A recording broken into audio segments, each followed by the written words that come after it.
Hey friends, it's your girl Mia. This is Mia Horror Stories. And tonight's story, my neighbor's dog keeps barking at the empty corner of my bedroom, is told in darkness. The screen will stay black, so you can simply listen, imagine, and feel every moment without distraction. Trust me, the build-up matters, and the ending is where the real chill hides. So don't look away, and don't leave early. The first time Milo barked at the corner of my bedroom, I was halfway through brushing my teeth, wearing one sock and no pants, with my phone propped against the soap dispenser, playing a video about how to stop doom scrolling at night. It was not a dramatic bark. That would have made it easier, I think. Easier to laugh at later. Easier to put in a text to someone as a joke. Neighbor's dog lost his mind at 11:43 p.m. Send help. But Milo didn't do the big cartoon guard dog bark, all chest and confidence. He made this tight, ugly sound from low in his throat, like he'd swallowed something sharp. One bark, then another, then 3 in a row, each one aimed through the thin wall between my apartment and Lena S., directly at the back left corner of my bedroom. The empty corner. I stood there with my toothbrush foaming in my mouth, listening. My name is Claire Donnelly. I was 32 that winter, living alone in a second-floor apartment in South Boston. The kind of place a listing calls charming, because the floors slope and the radiators bang like somebody is hitting them with a wrench at 2 in the morning. I worked remotely for a medical billing company, which meant most of my life happened inside those 4 rooms. The kitchen with one working burner, the living room where my desk faced a brick wall, the bathroom with the sticky window, and the bedroom that had never felt large enough to arrange properly. The back left corner held nothing but a narrow gap between my dresser and the wall, a rolled-up yoga that I had used twice, and a power strip that collected gray dust. I wasn't brave, not in the way people mean when they say it like a compliment. I was practical. There's a difference. Practical people check locks twice. Practical people sleep with the hallway light on after watching too many videos about break-ins. Practical people tell themselves they're being smart when really they're afraid of being surprised. Milo barked again. I spit toothpaste into the sink and leaned toward the bathroom door. Milo said, as if he could hear my tone through plaster, old lath, and whatever Lena had stacked against her side of the wall. The barking stopped. In the sudden quiet, the apartment made its usual noises. The radiator hissed. A bus sighed at the stop outside on East Broadway. Somewhere below me, somebody dragged a chair across a floor with a squeal that climbed my teeth. Then, from the other side of the wall, Lena called, "Claire." Her voice came muffled but clear enough. I stepped into the bedroom. "Yeah, you okay?" Lena Walsh, 29, female, lived in the apartment next to mine with Milo, her elderly rescue terrier mix, who had the personality of a retired crossing guard and the breath of a fish market dumpster.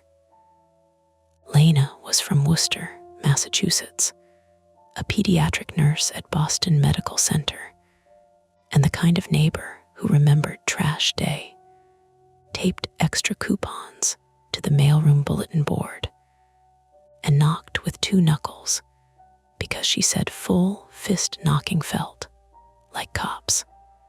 She had moved in 6 months after me, and we became friends slowly, mostly through shared complaints about the building and Milo's habit of carrying socks out into the hall. "I'm fine," I said. "Is he okay?" There was a pause, then a soft scuffling sound, Milo's nails probably skittering over Lena's floorboards. "He's being weird," Lena said. "He keeps staring at your wall. Maybe he hears mice." Milo hears a sandwich wrapper from 3 rooms away. "He does not bark at mice like this." I looked at the corner. Nothing was there. Of course, nothing was there. The dresser sat flush against one wall and almost flush against the other, except for that skinny, triangular dark space where a dropped sock or dead charging cable could vanish for months. My curtains hung still. My closet door was cracked open because it never latched unless I lifted it with my foot.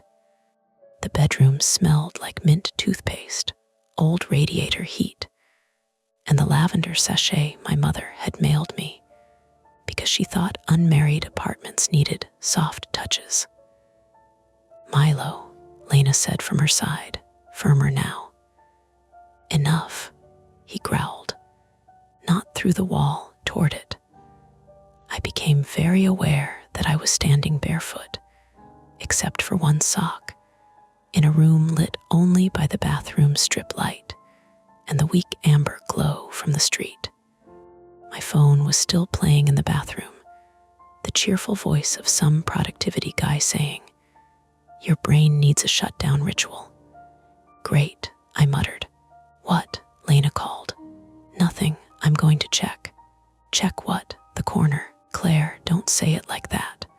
I laughed because she sounded genuinely irritated and because I needed the laugh to go somewhere. "It's my bedroom corner, not a well." "I hate you a little." I picked up a slipper from beside the bed. Not a weapon, barely even footwear. It had a floppy gray rabbit face on it, a Christmas gag from my sister. I held it anyway. The floorboards bent softly under me as I crossed the room. Milo's growl stopped. That was worse.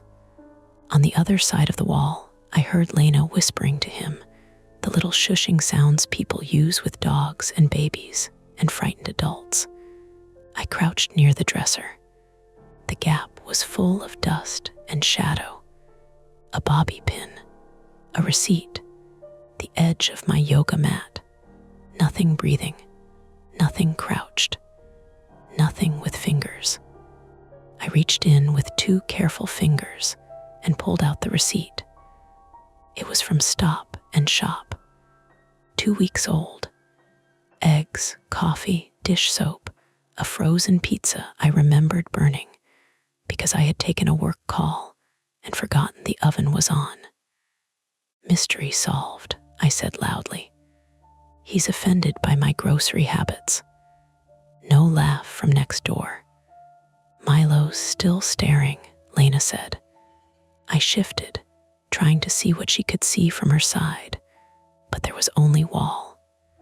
Beige paint over old plaster, one hairline crack near the baseboard, and the faint rectangular outline where I'd once hung a cheap mirror before it fell at 3 in the morning and made me consider moving to a monastery. Then came a sound. Small, dry, a scrape inside the wall. Not a knock, not a footstep, more like a fingernail dragged once across cardboard. Milo exploded.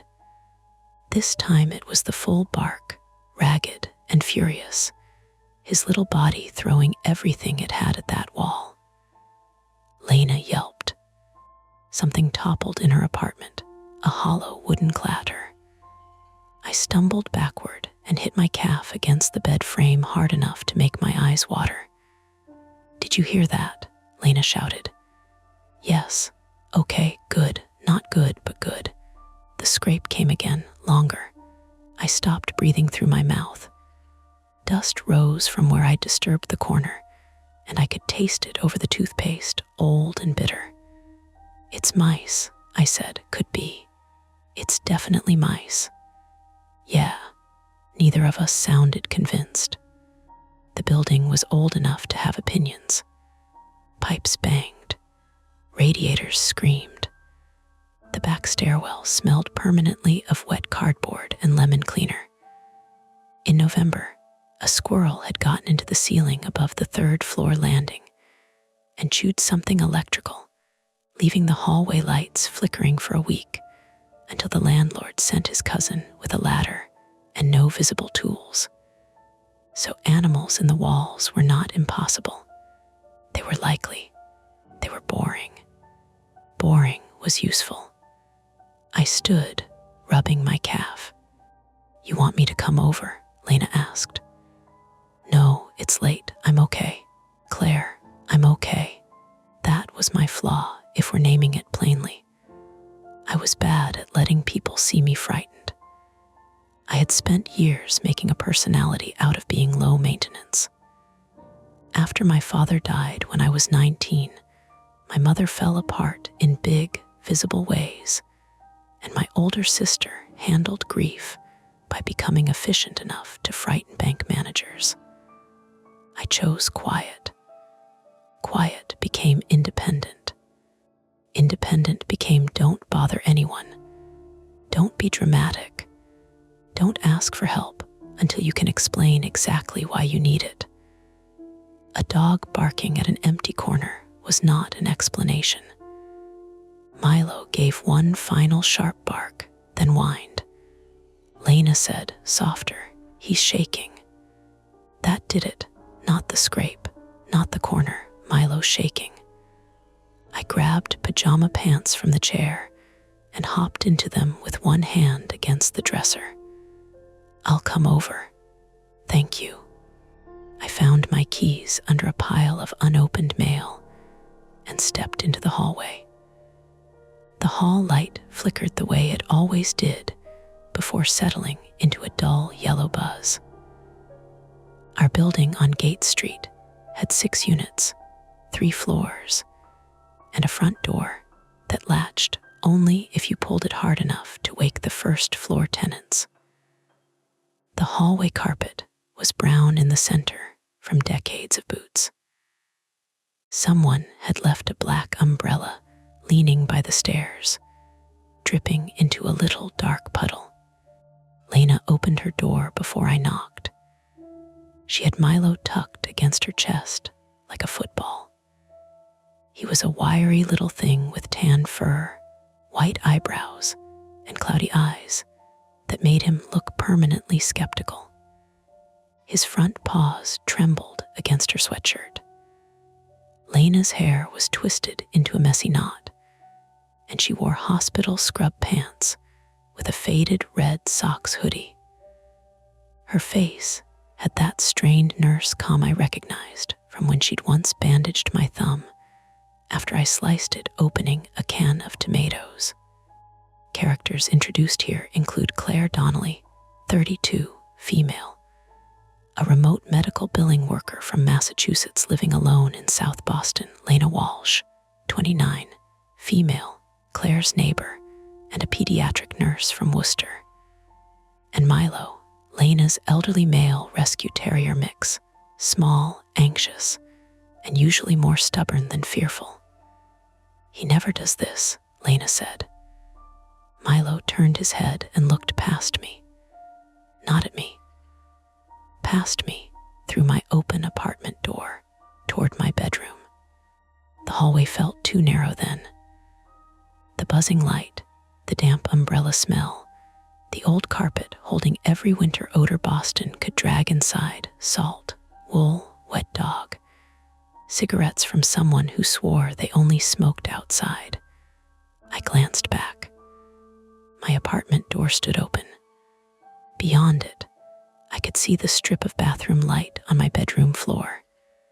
"He's probably smelling something," I said. "Through the wall. Dogs smell cancer, drugs, suitcases. My shame when I eat shredded cheese over the sink." Lena made the smallest sound, almost a laugh. Then Milo's lips lifted, showing tiny worn teeth. "Okay," she said. "Nope." Inside Lena's apartment, everything was warmer and more crowded than mine. She had plants in mismatched pots, photos taped around the kitchen doorway, a little shoe rack overflowing with clogs and sneakers, and a couch draped in a quilt that smelled faintly of detergent and dog. The shared wall ran along her living room, exactly opposite my bedroom.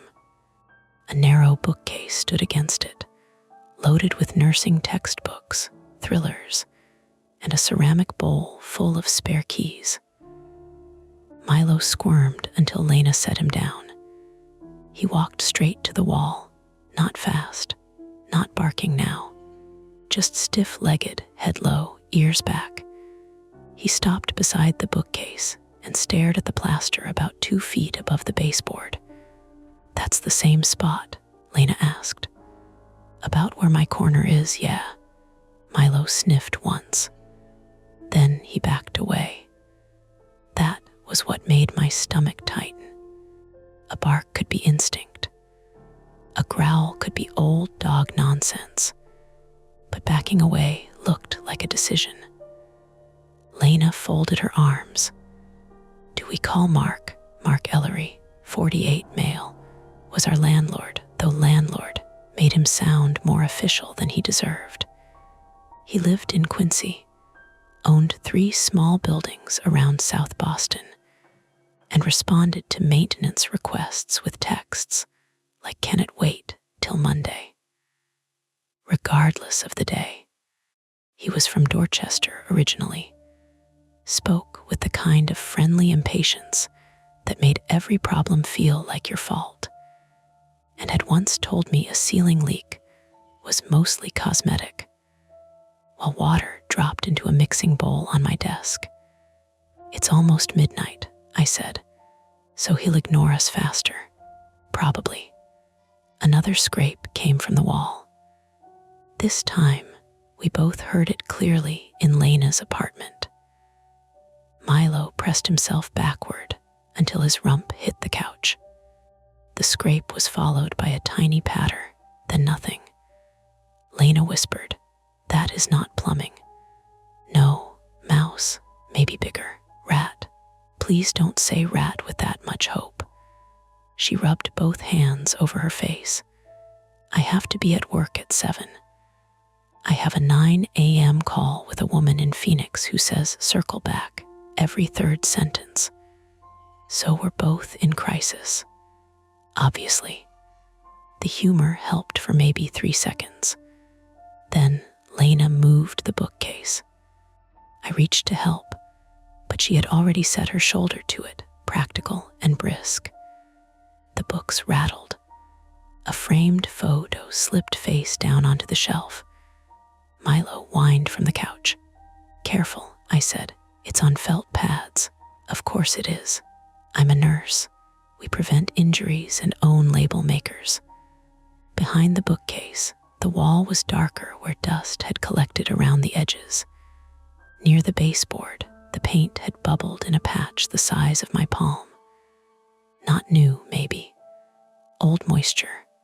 Old plaster. Old building doing old building things. But above that, at the height Milo had stared, there were 3 faint marks. Short vertical scratches, each maybe an inch long. Lena crouched. "Were those there? How would I know? It's your wall too." "From my side, it's behind a dresser." She looked up at me. Her face had gone pale in the cheap lamplight, not ghost pale, not movie pale. Just tired person pale. Someone whose brain was trying to sort a normal explanation from a bad one, and finding both unpleasant. I took out my phone and turned on the flashlight. The scratches caught the light. Not deep, not dramatic, but clean enough that the dust around them had been disturbed recently. I leaned closer and smelled something faint, something that did not belong with Lena's detergent and dog and peppermint tea. Damp wood. and a sour, mineral odor like a basement drain. Could be from moving furniture, I said. I didn't have furniture there before the bookcase. When did you put the bookcase there? September. It was January. Outside, a truck hit a pothole hard enough to rattle the window glass. Milo barked once, startled, then went quiet again. My phone vibrated in my hand. A text from my sister, Emma, because she lived in Seattle and had no respect for time zones. You awake? Mom wants to know if you got the package. Don't answer if asleep. I stared at the words too long. The normal little message looked absurd in that moment, like seeing a grocery list taped to a car wreck. Lena stood. We should call Mark. Yeah, I said it before I could talk myself out of it. She grabbed her phone from the coffee table and called speaker on. We listened to it ring. Milo sat under the kitchen table, trembling so hard his collar tags ticked together. Once, twice, 7 times. Voicemail. Lena closed her eyes. Of course. Text him. Include pictures. I'm going to include many feelings. She snapped photos of the scratches, the bubbled paint Milo pressed under the table. Then she typed with both thumbs, fast and vicious. While she did, I stepped back into the hall and looked toward my apartment. My door was still open. The bathroom light still made a pale stripe across my bedroom floor. For a second, I imagined walking in, shutting the door, dragging the dresser away from the corner, and proving it was all nothing. A mouse nest, a damaged pipe, a stupid old wall, something small and gross and manageable. Then I imagined doing that alone. Lena came up beside me. I texted him, "What did you say?" That his wall is making noises and my dog is losing his mind. Diplomatic. I deleted the part where I called him a negligent goblin. Growth, her phone dinged. We both looked. Mark had replied, probably rodents. I can send pest guy Monday. Keep dog away from wall. Lena stared at the screen. Monday, it was Thursday night. Another sound came from my apartment. Not a scrape this time. A soft thump from my bedroom. Milo began barking again, frantic and hoarse, throwing himself toward my doorway until Lena scooped him up with both arms. In my apartment, the bathroom light flickered once, steadied, and the shadow of the dresser sat motionless against the far wall. I heard myself say, I should check. Lena looked at me like I had suggested climbing into a storm drain. Or, she said slowly, we close your door, you sleep on my couch, and tomorrow we call somebody who owns tools. That was the choice. It sounds small when I write it now. Couch or bedroom, wait or look, be reasonable, or satisfy the sharp little hook of dread that had caught under my ribs. I stood in the hall, one sock on, one foot bare on the cold carpet, with Milo barking into Lena's shoulder and my own apartment waiting open behind me. And I honestly did not know which option scared me more. I chose the couch. That should make me sound sensible. It didn't feel sensible. It felt like surrender dressed up as good judgment. Lena shut my apartment door with her fingertips, like she was closing a door on a room where someone was sleeping, and I stood in the hallway with my keys in my hand, listening for another thump. Milo had gone quiet in her arms, but not calm. There's a difference. His little body stayed rigid, all tendon and tremor, his cloudy eyes locked over Lena's shoulder at my door. Okay, Lena whispered. Couch, tea. We pretend we're normal people. I should at least lock it, I said, She gave me a look. Yes, Claire. Please lock your apartment where the wall is making scratching noises. I stepped forward, turned the deadbolt, and checked the knob twice. Then I checked it a third time. Lena noticed. She didn't say anything, which was worse somehow. People not saying things gives your habits room to grow teeth. Inside her apartment, she spread a quilt over the couch, while Milo paced a tight oval between the coffee table and the shared wall. The radiator under her window ticked and hissed. Outside, tires hissed over wet pavement. A January mist had settled over South Boston, turning the streetlights into orange smudges through her curtains. I have Benadryl, Lena said from the kitchen. For you, not the dog. Unless you want dog Benadryl. Don't want dog Benadryl. I don't need anything. You need to stop saying that like it's a religion. I sat on the couch, phone in both hands, and tried not to look at the wall. Characters present here include Claire Donnelly, 32, female, a remote medical billing worker whose habit of staying fine under pressure makes it hard for her to ask for help. Lena Walsh, 29, female, a pediatric nurse whose competence sometimes turns bossy when she is afraid. And Milo, Lena's elderly male terrier mix, whose fear of the shared wall is becoming impossible to dismiss as ordinary barking. Lena came back with 2 mugs of tea. Mine had a chip near the handle shaped vaguely like Vermont. We call animal control in the morning, she said, or pest control, or both. Mark can complain into a mirror. It's after midnight. Pest guy won't come now. Emergency exterminators exist. For rats. For things that make dogs act like they've seen the devil. No devil, I said. I didn't mean actual, I know. The word came out sharper than I meant. Lena blinked once, then sat in the chair across from me. Milo stopped pacing. His ears lifted.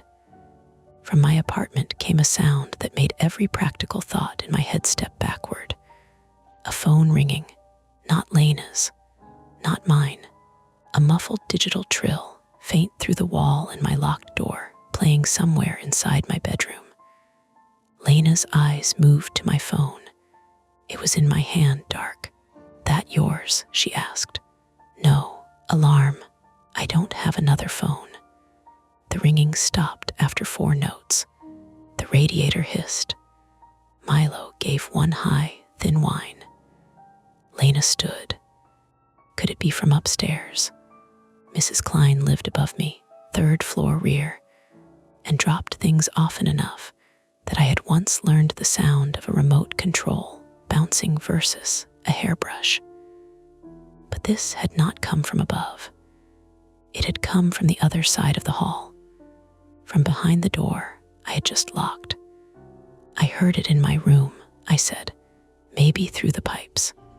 Phones don't ring through pipes. Old buildings carry weird sounds. Lena, she rubbed her forehead with the heel of her hand, trying to be the calm one. You are not doing amazing. Noted, my phone buzzed. For 1 stupid second, I thought it would be the mystery phone calling me from inside my own apartment, because fear makes you dramatic even when you know better. It was Mark. Can you send video of noise? Need proof for emergency callout. Otherwise Monday. Lena leaned over my shoulder and read it. Proof. Landlord poetry. Send him a video of Milo. He'll say dogs bark. Send him the scratches. I did. He wants video. Fine. She took her phone and marched toward the shared wall. Don't put your face near it, I said. I'm not licking it, Claire. Milo planted himself behind her calves, growling low again.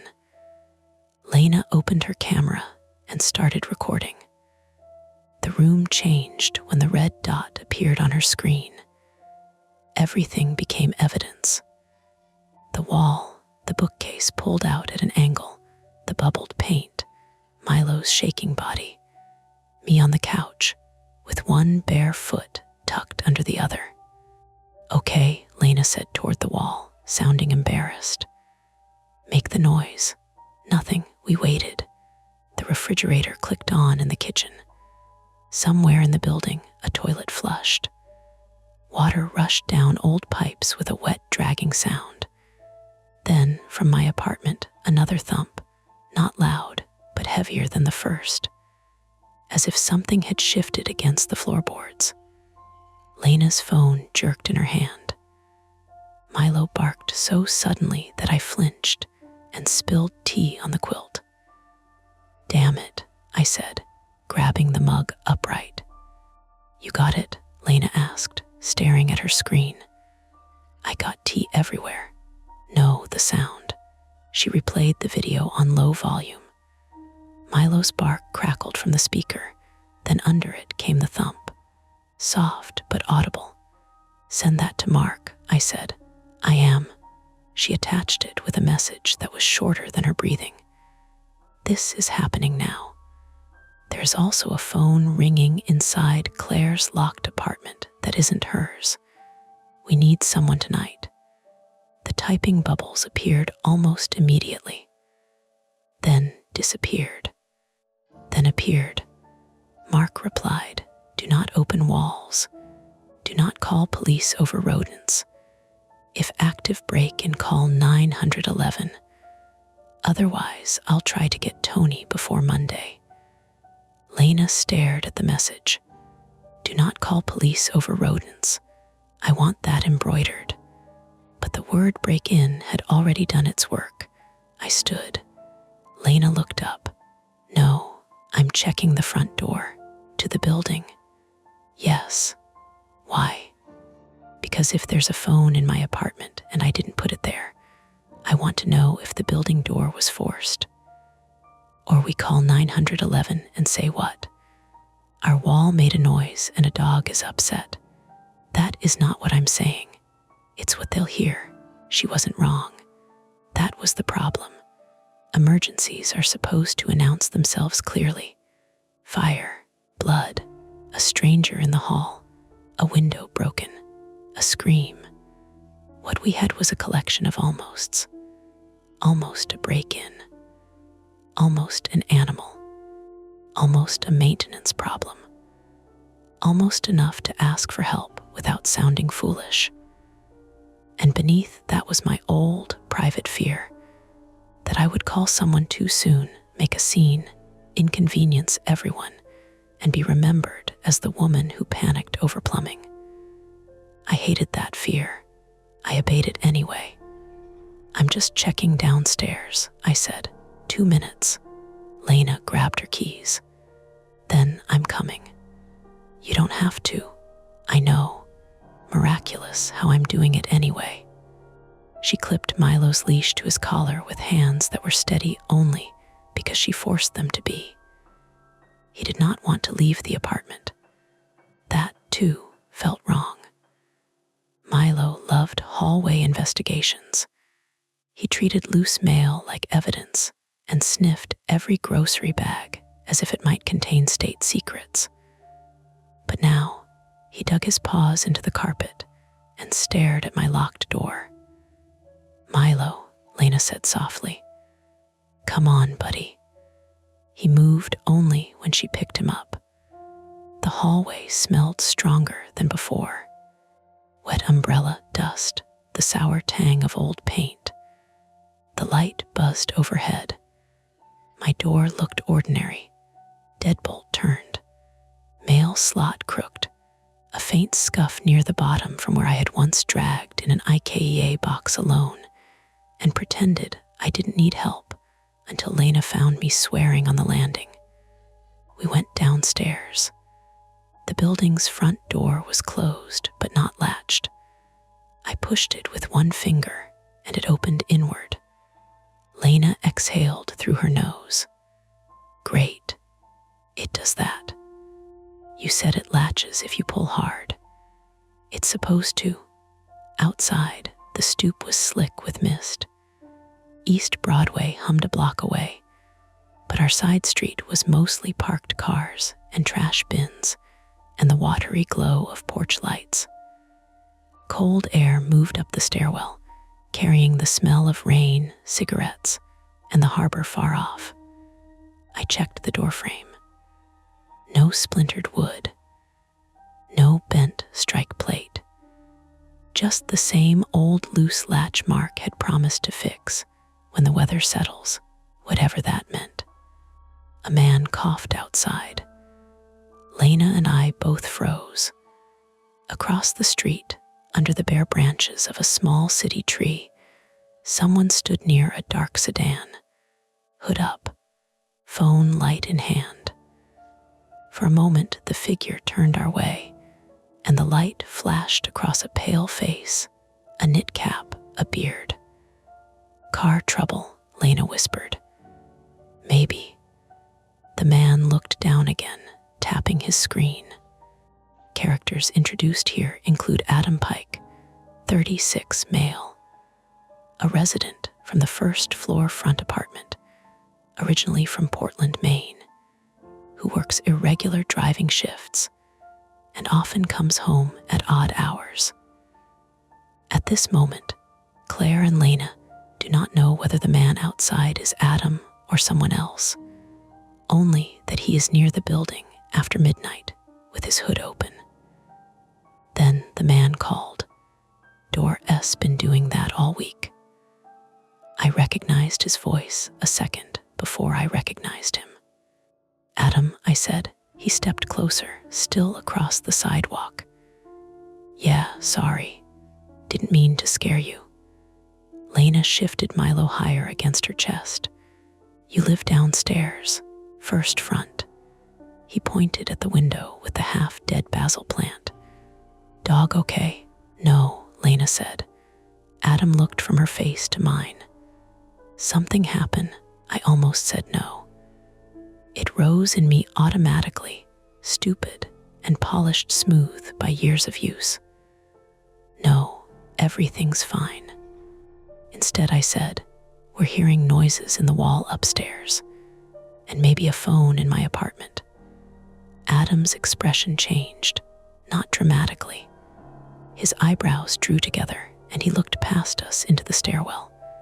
A phone ringing, Lena said, from her place. She was next door with me. He lowered the hood of his car halfway, but didn't close it. You call Mark. Lena held up her phone. Mark diagnosed rodents by text. Adam gave a short laugh without humor. Of course he did. Have you seen anyone in the building tonight? I asked. He thought about it. Mrs. Klein came in around 9. Grocery bags. Kid from 3 front had friends over earlier, but they left before 11. I got back 20 minutes ago. You sure? His face tightened a little. Pretty sure. It was rude, the way I asked it. I knew that. Fear makes everyone a suspect and then asks them to understand. Lena noticed too. We're just trying to figure out if somebody got inside. Adam looked at the front door. Wouldn't be hard. A scrape sounded above us. Not inside the wall this time. Above the stairwell ceiling. Long, slow, directional. Milo twisted in Lena's arms and barked upward. Adam said, "What the hell was that?" The sound stopped. We stood in the entryway, 3 adults and 1 terrified dog, all staring at a stained ceiling tile near the mailboxes. Water damage had browned its edges, and 1 corner sagged slightly. The building breathed around us. Pipes ticked. The front door eased open another inch behind my back, letting in a blade of cold. "There's crawl space up there?" Lena asked. Adam nodded slowly. "Old utility chase, maybe. I've seen Mark's guy open that panel by the basement stairs. The wall noise could be from inside the chase," I said, And it connects to the units, Lena asked. In old buildings, Adam shrugged. Everything connects to something.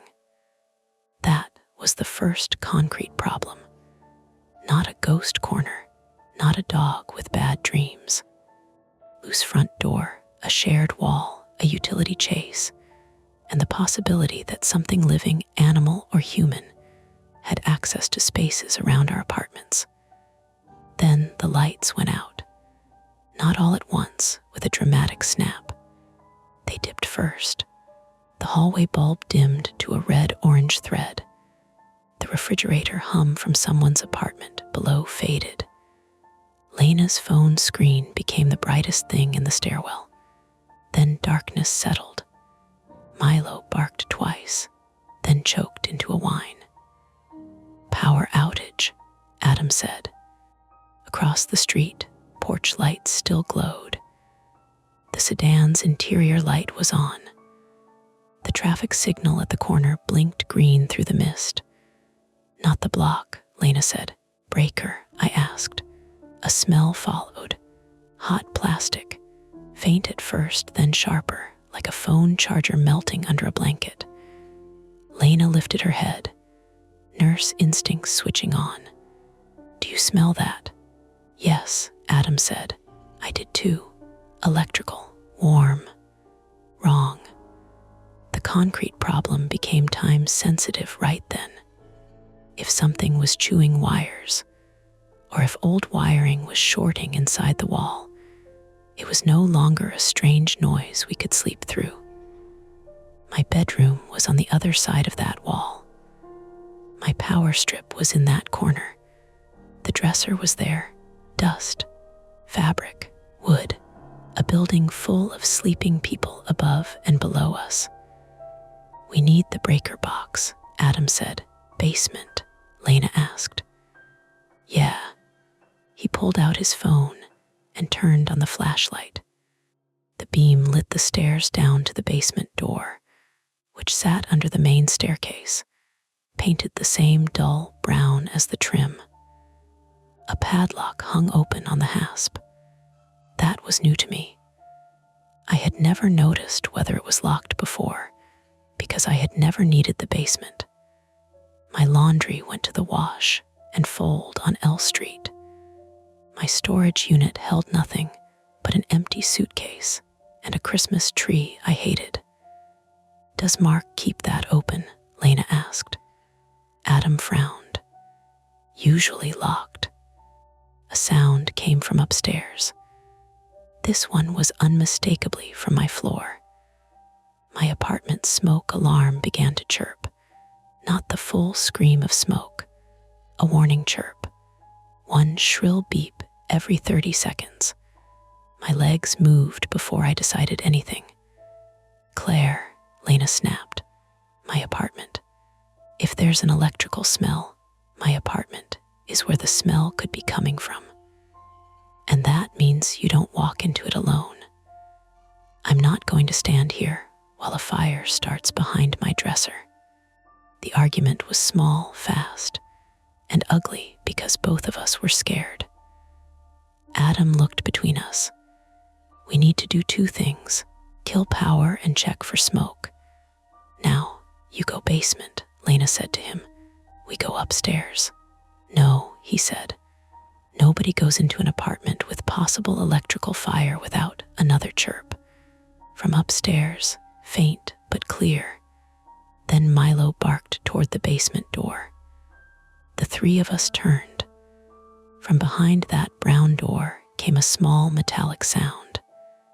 Clink, like something touching a pipe. Adam raised his phone light. Mark's guy, Lena whispered.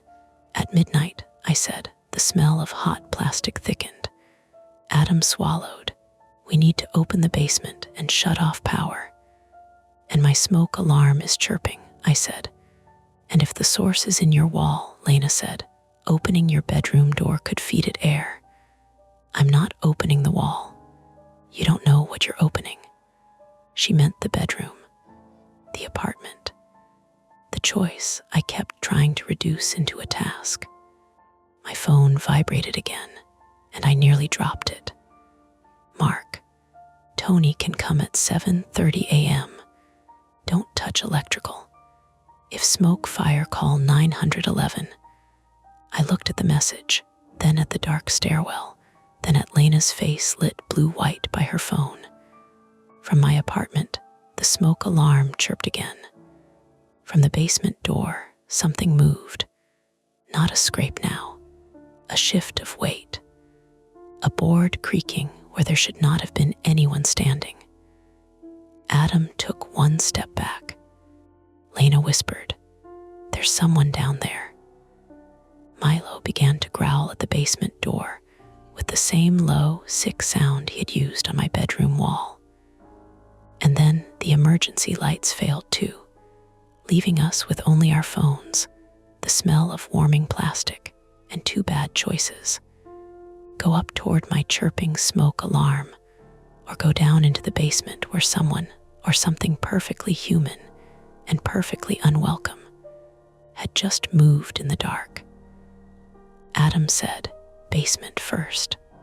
I said, "My apartment first." Lena said, "Nobody split up." For about 5 seconds, that was all we had. 3 adults whispering arguments in a dead stairwell, while the building smelled like something electrical deciding whether to become fire.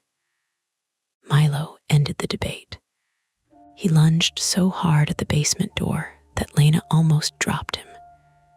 His bark cracked off the walls, bounced up the stairwell, and vanished into the dark upper floors. Somewhere above us, Mrs. Klein called, "Hello." That made the whole situation worse. It was one thing for this to be happening to us, in our little pocket of panic. It was another to remember the building had other people inside it, sleeping behind thin doors, trusting the walls and wires, and locks to keep doing their jobs. "Mrs. Klein, stay inside," Adam called up. His voice sounded steadier than his face looked in the wash of his phone flashlight. "Power's out. We're checking the breaker." "Is it a fire?" she yelled. "Not yet," Lena said under her breath. I looked at her. She didn't apologize. Characters present include Claire Donnelly, 32, female, caught between her fear of making a scene and the rising need to act, Lena Walsh, 29, female, trying to keep control by turning panic into practical steps. Milo, elderly male terrier mix, reacting sharply to both the basement and Claire's bedroom wall.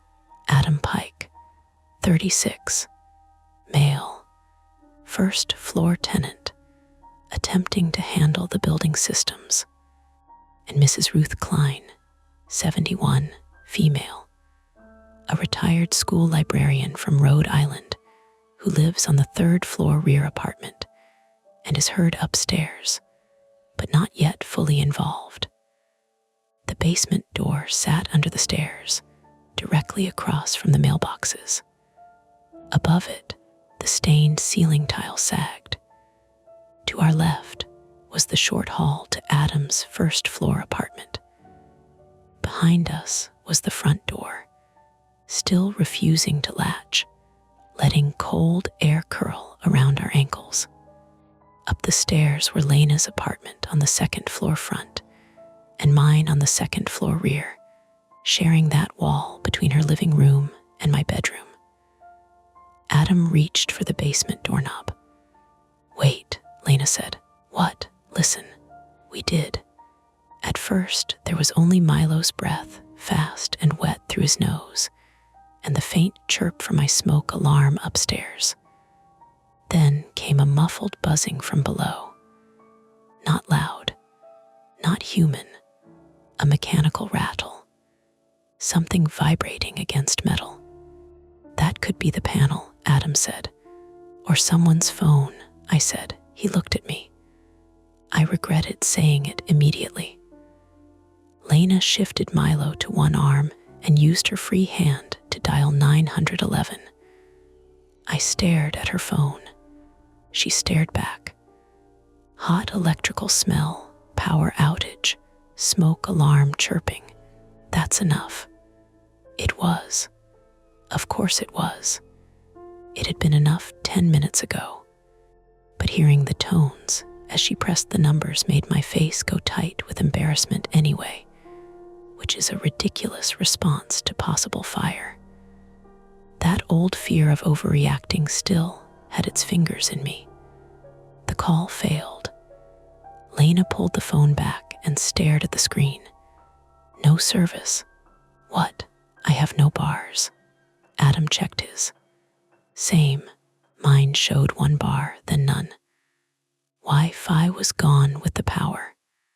Front step, Adam said. Signals better outside. The first attempt was supposed to be simple. Call emergency services. Stay together. Let professionals handle it. It lasted less than a minute. We moved to the front door as a group, Lena carrying Milo, Adam with his phone up, me behind them with my keys clenched, so hard the teeth bit into my palm. Outside, the mist had thickened into a cold, greasy drizzle. The sidewalk shone under streetlights. Parked cars lined both sides of Gates Street, tight bumper to bumper. Adam's sedan sat at the curb with its hood still popped, a black wedge in the orange light. Lena stepped onto the stoop and held her phone up. 1 bar. Come on, she muttered. A burst of static came from the phone speaker as the call tried to connect. Then a recorded voice began, clipped and distant, before cutting out completely. Damn it. Adam stepped down to the sidewalk. Try by the curb. No, I said too quickly. He looked back. I had no good reason. Just the sight of him moving away from the open building, leaving the basement door behind us, and my smoke alarm chirping above us. The street felt public, but empty in the way cities get empty after midnight, full of windows and no witnesses. Lena went down 2 steps. Milo stopped barking. He twisted his head, not toward the basement now, not toward my bedroom, but toward Adam's car. A sound came from under the hood. A scrape, then a soft thud. Adam swore and jumped back. For 1 clean second, I was certain someone was crouched inside the engine compartment. It was stupid and impossible, and my brain accepted it anyway. A hand rising out of belts and hoses, a face tucked behind the radiator, someone waiting there while we argued in the hallway. Lena made a small sound. Her phone slipped from her hand and clattered onto the wet step. Adam grabbed the hood and lifted it fully. A rat shot out. It hit the pavement, skidded, and vanished under the parked car ahead of his with a wet flick of its tail. Nobody moved. Then Adam let out a shaky laugh that sounded almost like coughing. Jesus, Milo barked after the rat with offended professionalism, like this was the first normal thing he'd seen all night. Lena picked up her phone and wiped it on her hoodie. I hate this building. That's explainable, I said, though my voice came out thin. Very explainable, Adam said, deeply disgusting. Not our main problem. The misdirection should have eased us. It didn't. It only proved there were rats around, which made rodents in the walls more likely, which made chewed wiring more likely, which made the smell of hot plastic feel less like a maybe. Lena's phone finally connected for half a breath. Emergency services. What is your? Then the call dropped. No, Lena snapped at the screen. No, no, no. The front door behind us moved. Not a swing. A pull. just an inch inward, as if air pressure had changed inside the stairwell. I turned my flashlight toward it. The entry beyond was dark, except for the weak beams of our phones. The basement door remained shut. The open padlock hung from the hasp like a loose tooth. "We need to get out and call from the corner," Adam said. "My smoke alarm is still chirping," I said. "And if there's a fire, we need firefighters, not 3 idiots with iPhones." "Then go," Lena said. "Run to East Broadway. Call from there." Adam hesitated. That hesitation told me he had heard it too. Another clink from behind the basement door. He lowered his voice. "I don't want to leave you two here." "We can go together," Lena said, "and leave the building." I looked up the stairwell. "With Mrs. Klein upstairs, with whoever's on 3 front. "Claire," Lena said, "this is exactly the thing you do." "What thing?" "You make yourself responsible for everybody so you don't have to admit you're scared." That landed harder than it should have. "I'm not." "Yes, you are. I am too. Adam is too. Fear isn't the problem. Wandering into a fire because you don't want to feel dramatic is the problem." For a moment, I hated her a little. Not because she was wrong, because she knew where to put the knife.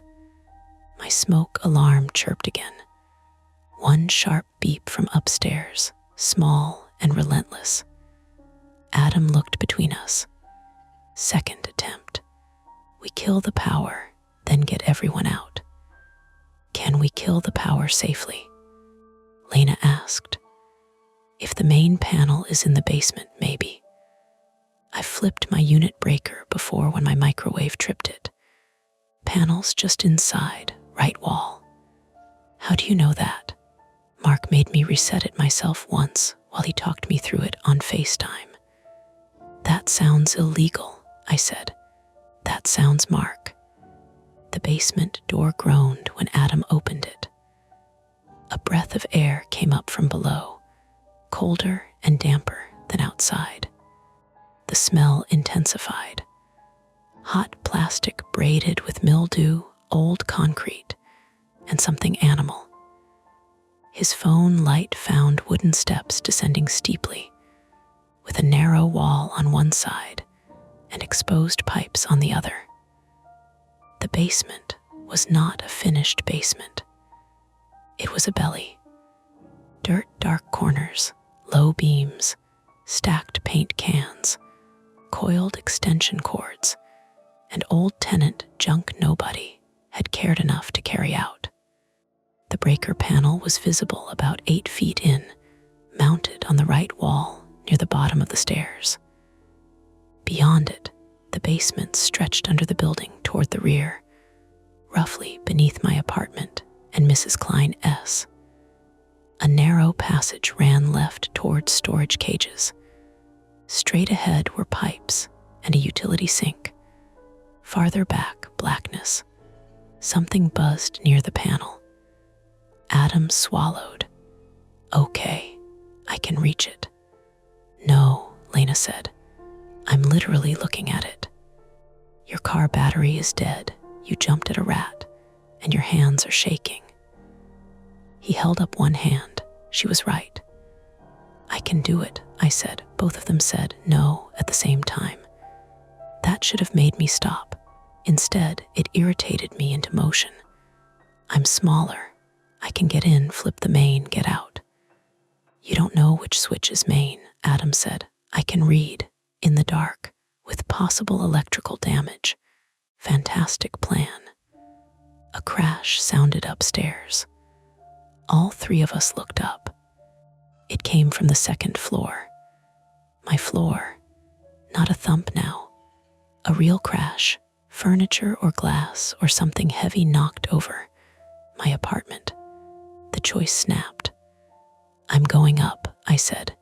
Lena grabbed my sleeve. "Claire." I pulled free too hard, and her nails scraped my wrist. Not deep, but enough to sting. "Sorry," she said immediately. I was already on the stairs. The geography of the building narrowed around me. First floor landing, turn, 7 steps to the second floor landing, Lena's door on the left, my door straight ahead and slightly right. The dark made the hallway longer. My phone beam shook over the old carpet, the baseboards, the brass number on my door. My deadbolt was still turned, but the door was open, only 3 inches. I stopped so abruptly Lena bumped into my back. "You locked it," she whispered. "I know," Milo growled from her arms. The smoke alarm chirped again inside my apartment. Behind that sound, something else ticked. Not the radiator, faster, irregular, like cooling metal. Adam came up behind us, breathing hard. "Do not go in." I touched the door with 2 fingers and pushed. It opened into my kitchen. The room looked wrong in flashlight pieces. Counter, sink, mug, dish towel on the floor, chair slightly pulled out. No person, no smoke cloud. The smell was stronger inside, enough to catch at the back of my throat. "Claire," Lena said, "flashlight low. Look under smoke." There is no smoke.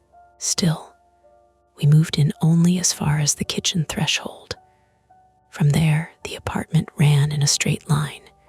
Kitchen into short hall, bathroom on the right, living room on the left, bedroom at the back. My bedroom door was open. Bathroom light was off now, power gone, leaving the back of the apartment as a rectangle of black. The crash had come from the bedroom. My phone light found a trail across the hallway floor. Not blood.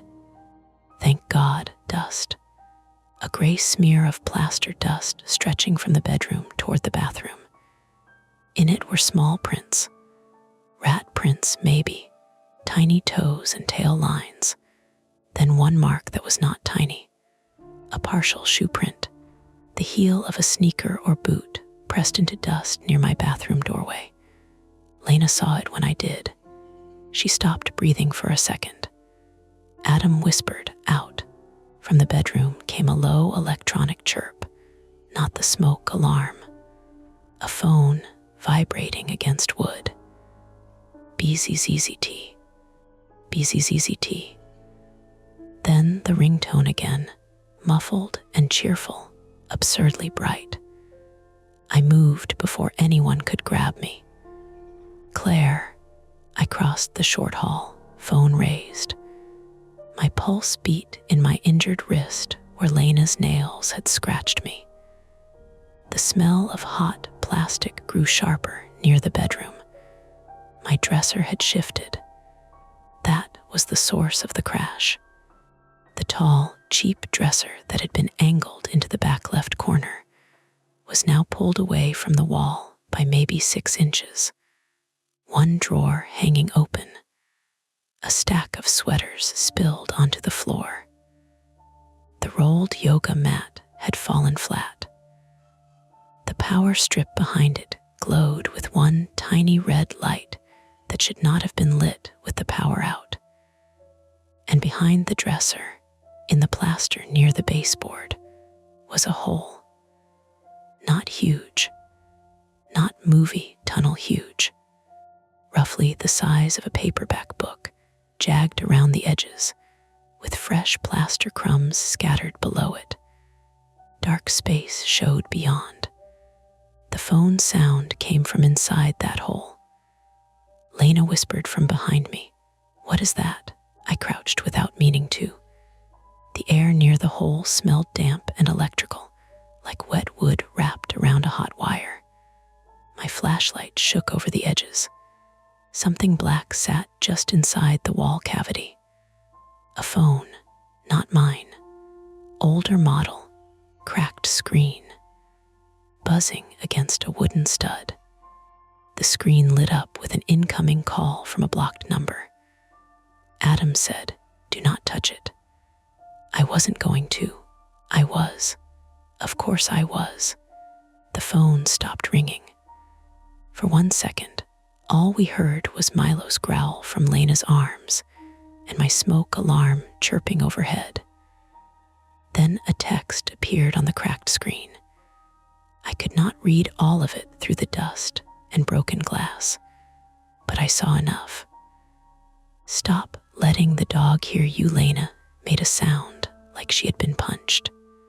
The second attempt had revealed more than we wanted. The wall was damaged from inside the cavity. Someone had placed, dropped, or hidden a phone there. There was at least one shoe print in my apartment. My locked door had opened. The power failure might not be simple wiring after all. Adam backed toward the hall. "We leave, now, all of us." "Yes," Lena said. "Claire," I nodded. My body felt delayed, like my thoughts had to travel through water. Then the bedroom window rattled. We all turned. My window overlooked the narrow rear alley between our building and the one behind it. A fire escape zigzagged past the apartments. Metal landings bolted into brick, reachable from my bedroom window if you were determined or stupid. I kept that window locked because I had watched too many local news clips, and because, again, practical and frightened are cousins. The latch was still down, but outside, on the fire escape landing, something moved. A sleeve, a shoulder, a person ducking below the sill. Lena whispered, "Oh my God." Adam grabbed my arm. Out. This time I did not argue. We ran, not gracefully, not like people in films. Lena slammed her hip into my kitchen chair and cursed. Milo barked against her chest. Adam knocked his shoulder against the doorframe hard enough to grunt. My bare foot hit something sharp in the hall, a plaster chip or a bit of broken glass, and pain flashed up my leg. I kept moving because the bedroom window made a metallic sound behind us. A pry. A test. We got into the second-floor hallway just as the building's front door banged below. Not opened, banged shut. Someone had closed it hard. Adam froze on the landing. Who was downstairs? Nobody answered. From above, Mrs. Klein called again. "What's happening?" "Get your phone," Lena shouted. "Get out if you can." But the front door below did not open when Adam reached the first-floor landing and pulled it. He yanked again. "It's stuck." "What do you mean stuck?" I said, limping down after him. "I mean stuck." He pulled with both hands. The door rattled in its frame, but did not give. His phone light swept across the latch. The old brass chain, the one nobody used because it barely reached, had been drawn across from the inside and looped tight. Worse, someone had shoved the black umbrella through the handle and the stair rail, wedging it in place. A stupid object. A simple object. Enough. Lena, halfway down the stairs with Milo, saw it and stopped. Behind us, from my apartment, came the sound of glass breaking. My bedroom window. Cold air seemed to move through the building all at once. Adam grabbed the umbrella and tried to wrench it free. The metal ribs bent but held. "Help me." I dropped to the step beside him, ignoring the pain in my foot, and pulled at the chain. It bit into my fingers. Lena came down, set Milo on the first-floor landing, and tried to hold him back with one foot while pulling at the umbrella with both hands. Milo slipped. He darted toward the basement door. "Milo," Lena cried. The basement door was open wider now. From inside, something clattered down the wooden steps. A tool, maybe. Then a beam of light swept across the basement wall from below. Not our light, someone else's. Milo barked once and backed away so fast he bumped into Lena's shin. We stopped fighting the door. Above us, footsteps sounded in my apartment. One step, then another. Slow, careful, moving from my bedroom toward the hall. The point of no return did not announce itself with a scream. It came as a set of simple facts arriving together. The front door blocked, the basement occupied, my apartment breached from the fire escape. Mrs. Klein trapped somewhere above us, our phones unreliable, and the smell of hot plastic still threading through the dark. We could not go out. We could not safely go down. And someone was now inside my apartment, between us and the second floor rear window, moving toward the only stairwell in the building. For 1 second, nobody moved. That was the thing that embarrassed me later, though it shouldn't have. There was a person in my apartment. The front door was blocked. The basement had a light moving inside it. My smoke alarm kept chirping like a tiny metronome for disaster. And still, for 1 full second, the three of us stood there. Then Milo barked. Not toward my apartment, toward the basement. The beam below swung hard, cutting across the lower wall, then vanished. Whoever was down there had turned their light off. Adam whispered, "Back upstairs." Lena whispered, "No, there's no way out down here. There's no way out upstairs either. There are windows." "My apartment faces the street," she said. "Fire escape is Claire's side. And Claire's side has someone in it." The footsteps above stopped. We all heard it. One person on the second floor hallway, just beyond the bend of the stairs, pausing to listen to us. Mrs. Klein called from the third floor. "Claire, Lena, lock your door," Lena shouted. The footsteps moved again, fast now, down toward us. Adam grabbed the black umbrella wedged through the front door handle and yanked so hard the metal shaft bent. The brass chain groaned but held. I dug my fingers under the chain and pulled until the edges bit into my skin. Nothing. The door rattled against the frame, opening half an inch and slamming back. "Move," Lena said. She shoved Milo's leash into my hand, stepped past us, and kicked the umbrella joint near the bent hinge. Once, twice. The third kick snapped one of the cheap aluminum ribs. The umbrella collapsed halfway, but the handle stayed jammed between the stair rail and door pull. Above us, the second floor hallway floorboard creaked. Close. Adam turned his phone light upward. A man stood at the turn of the stairs. He wore a gray hoodie, dark work pants, and black gloves. A paper dust mask hung under his chin. He wasn't huge. That almost made it worse. He looked ordinary, mid-30s maybe. Damp hair stuck to his forehead.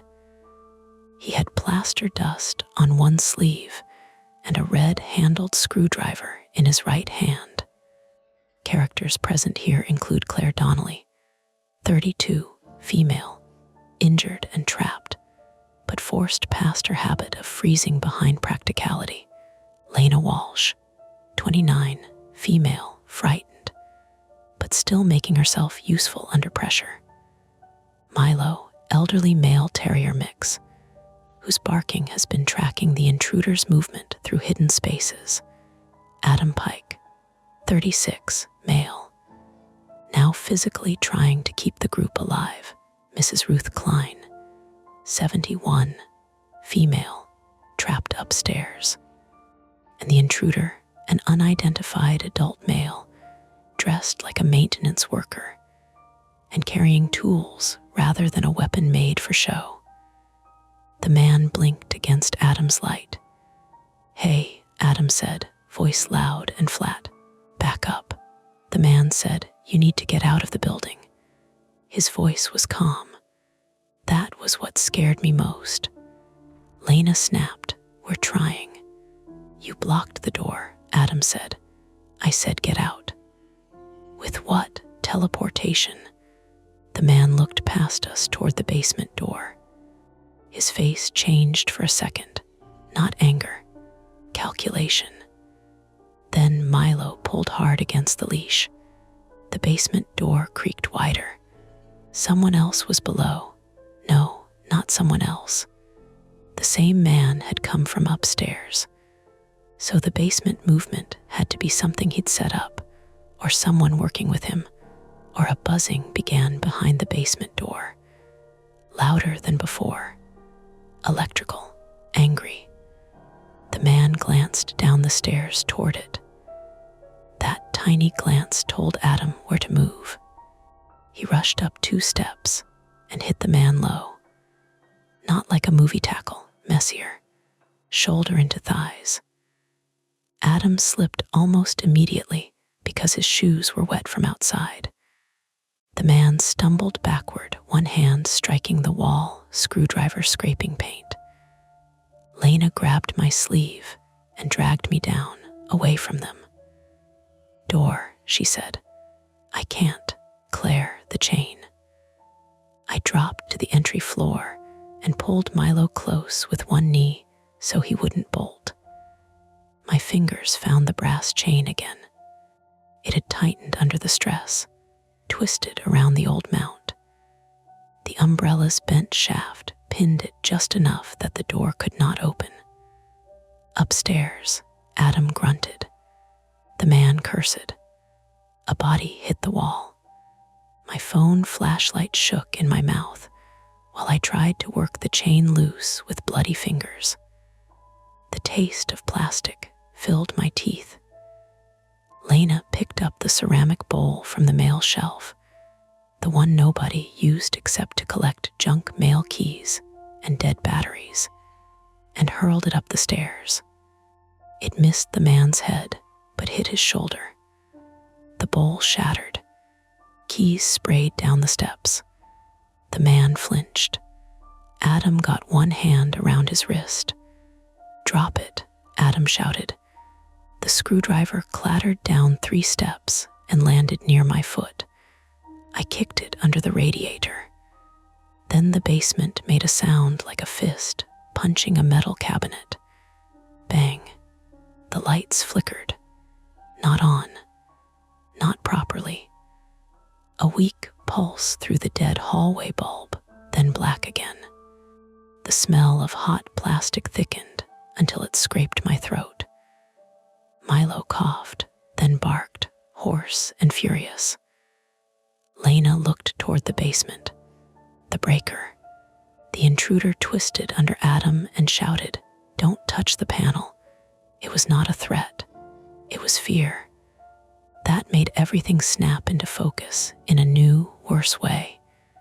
He wasn't only breaking in. He had done something to the electrical. Maybe to kill power. Maybe to disable cameras that didn't exist.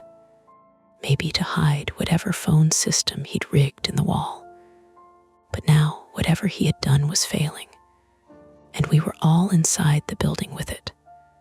"Lena," I said, "take Milo." She grabbed the leash. "What are you doing?" "The main." "No, someone has to shut it off." Adam was still wrestling with the man on the lower stairs. They had slid down to the landing, both breathing hard. The man caught Adam in the mouth with an elbow. Adam's head snapped back, and blood appeared dark on his lip. No plot armor. No clean heroics. Just meat and panic. I limped to the basement door. My injured foot left little damp marks on the floor. Blood, I realized distantly. The sharp thing I had stepped on had cut deeper than I thought. Lena came after me. "Claire, stay with the door. I'm not letting you go down there alone." "Then don't." We went together. 3 steps down, the air changed. Colder, wetter. hot plastic smell came in waves. Phone light caught the breaker panel on the right wall near the bottom of the stairs. The metal cover was open. Wires did not spill out dramatically. Real danger rarely arranges itself for clarity. But there was a blackened patch near the lower edge of the panel, and a cheap orange extension cord ran from a nearby outlet into the darkness farther back. The cord was warm when my ankle brushed it. Too warm. Milo knew, Lena whispered behind me. What? He heard him in the walls. Or smelled him. The dog wasn't barking at nothing. A noise came from the rear of the basement. A soft thump. We swung our lights back. Past the utility sink, past stacked paint cans, beyond the storage cages, a rectangle of plywood leaned against the rear wall. Behind it, a narrow service crawl opened into blackness. The orange extension cord disappeared there, and near that opening sat a backpack. Black, half-zipped. Side, I saw a roll of duct tape, a battery pack, a second cracked phone, and a small plastic case holding what looked like lockpicks or thin metal tools. Lena whispered, "Oh, Claire." The mystery became human all at once. Human and planned and filthy. Someone had been using the utility spaces, listening, moving behind walls, maybe watching through gaps, maybe using phones as alarms or signals. Milo hadn't found a ghost in my bedroom corner. He had found a man. Upstairs, Adam shouted in pain. The intruder yelled, "It's going to arc." Lena grabbed my arm. "Do you know which breaker?" The panel labels were handwritten in faded marker. 1 F front, 1 F back, 2 F front, 2 F rear, hall, basement, main. The main was a large switch at the top. I reached for it. A spark popped near the lower blackened area. Tiny, bright, enough. I jerked back and slammed my elbow into the stair rail. Pain shot down my arm. "Don't touch the metal," Lena said, her nurse voice. Command voice. Something dry. Like what? She looked around wildly, then yanked the rolled yoga mat from under her arm. I stared at it. "You grabbed my yoga mat. It was in the hallway. You brought my yoga mat to an electrical fire. It's rubber. It's foam. Do you want to debate materials?" Another pop from the panel. No, I did not. She wrapped the mat around my hand and forearm, clumsy and thick. I could barely grip through it. "On 3, she said. "Why 3? "So your brain doesn't run away." "Fair 1, she said, above us. The man broke free from Adam. We heard feet hit the landing. 2, Milo barked from the entry. 3, I shoved the main breaker down. For a fraction of a second, nothing happened. Then the buzzing stopped. The basement went so quiet that my ears filled with my own pulse. No chirping smoke alarm. No electrical hum. Just water ticking somewhere in the pipes, and Adam's ragged breathing upstairs. Lena let out one shaking breath. Then the intruder appeared in the basement doorway above us. He had blood on his cheek now. Adam's, maybe his own. His eyes went to the panel, then to me, then to the backpack near the crawl space.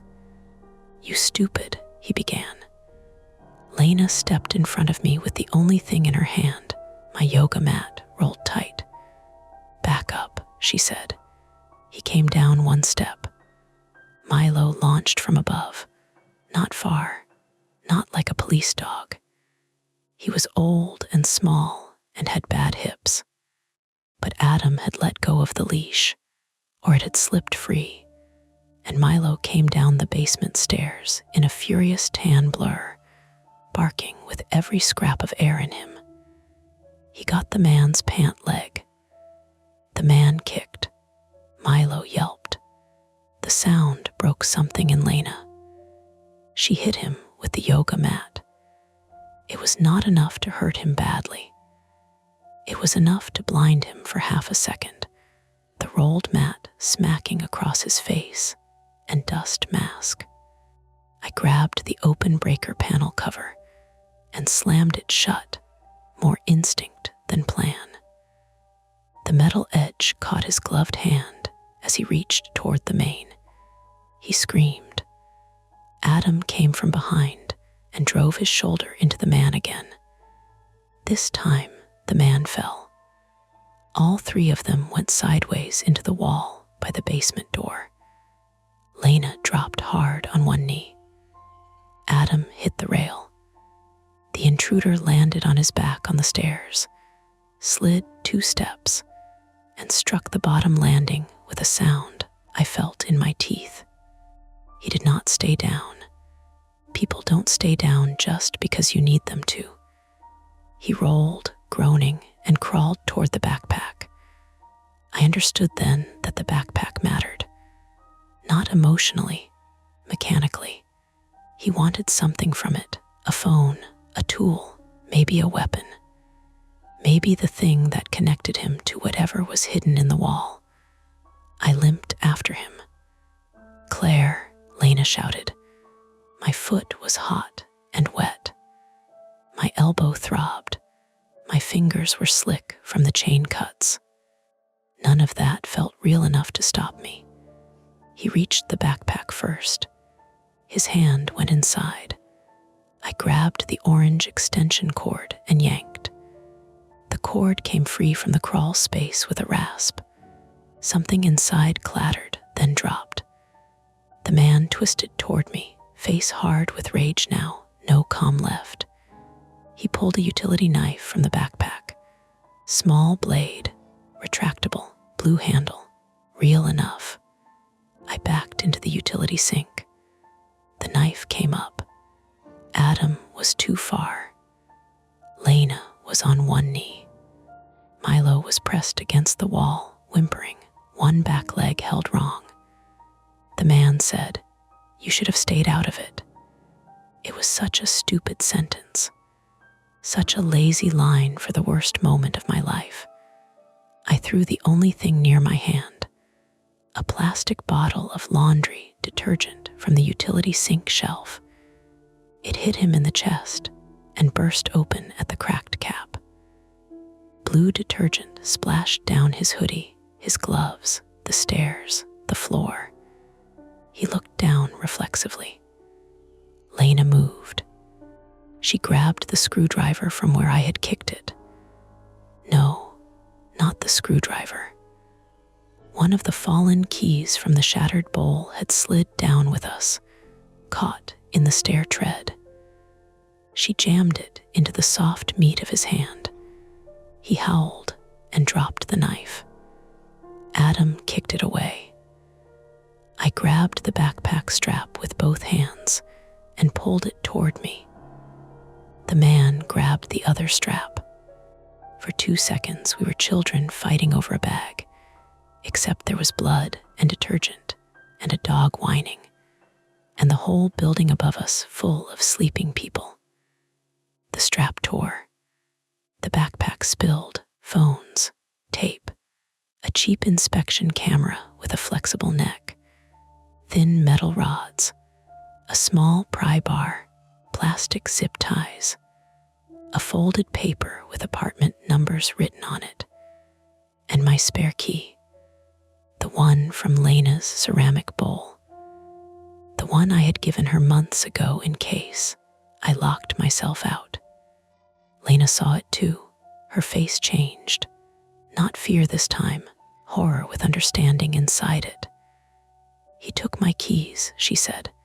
The intruder lunged again, but Adam caught him from behind, hooked an arm around his neck and shoulder, and dragged him backward.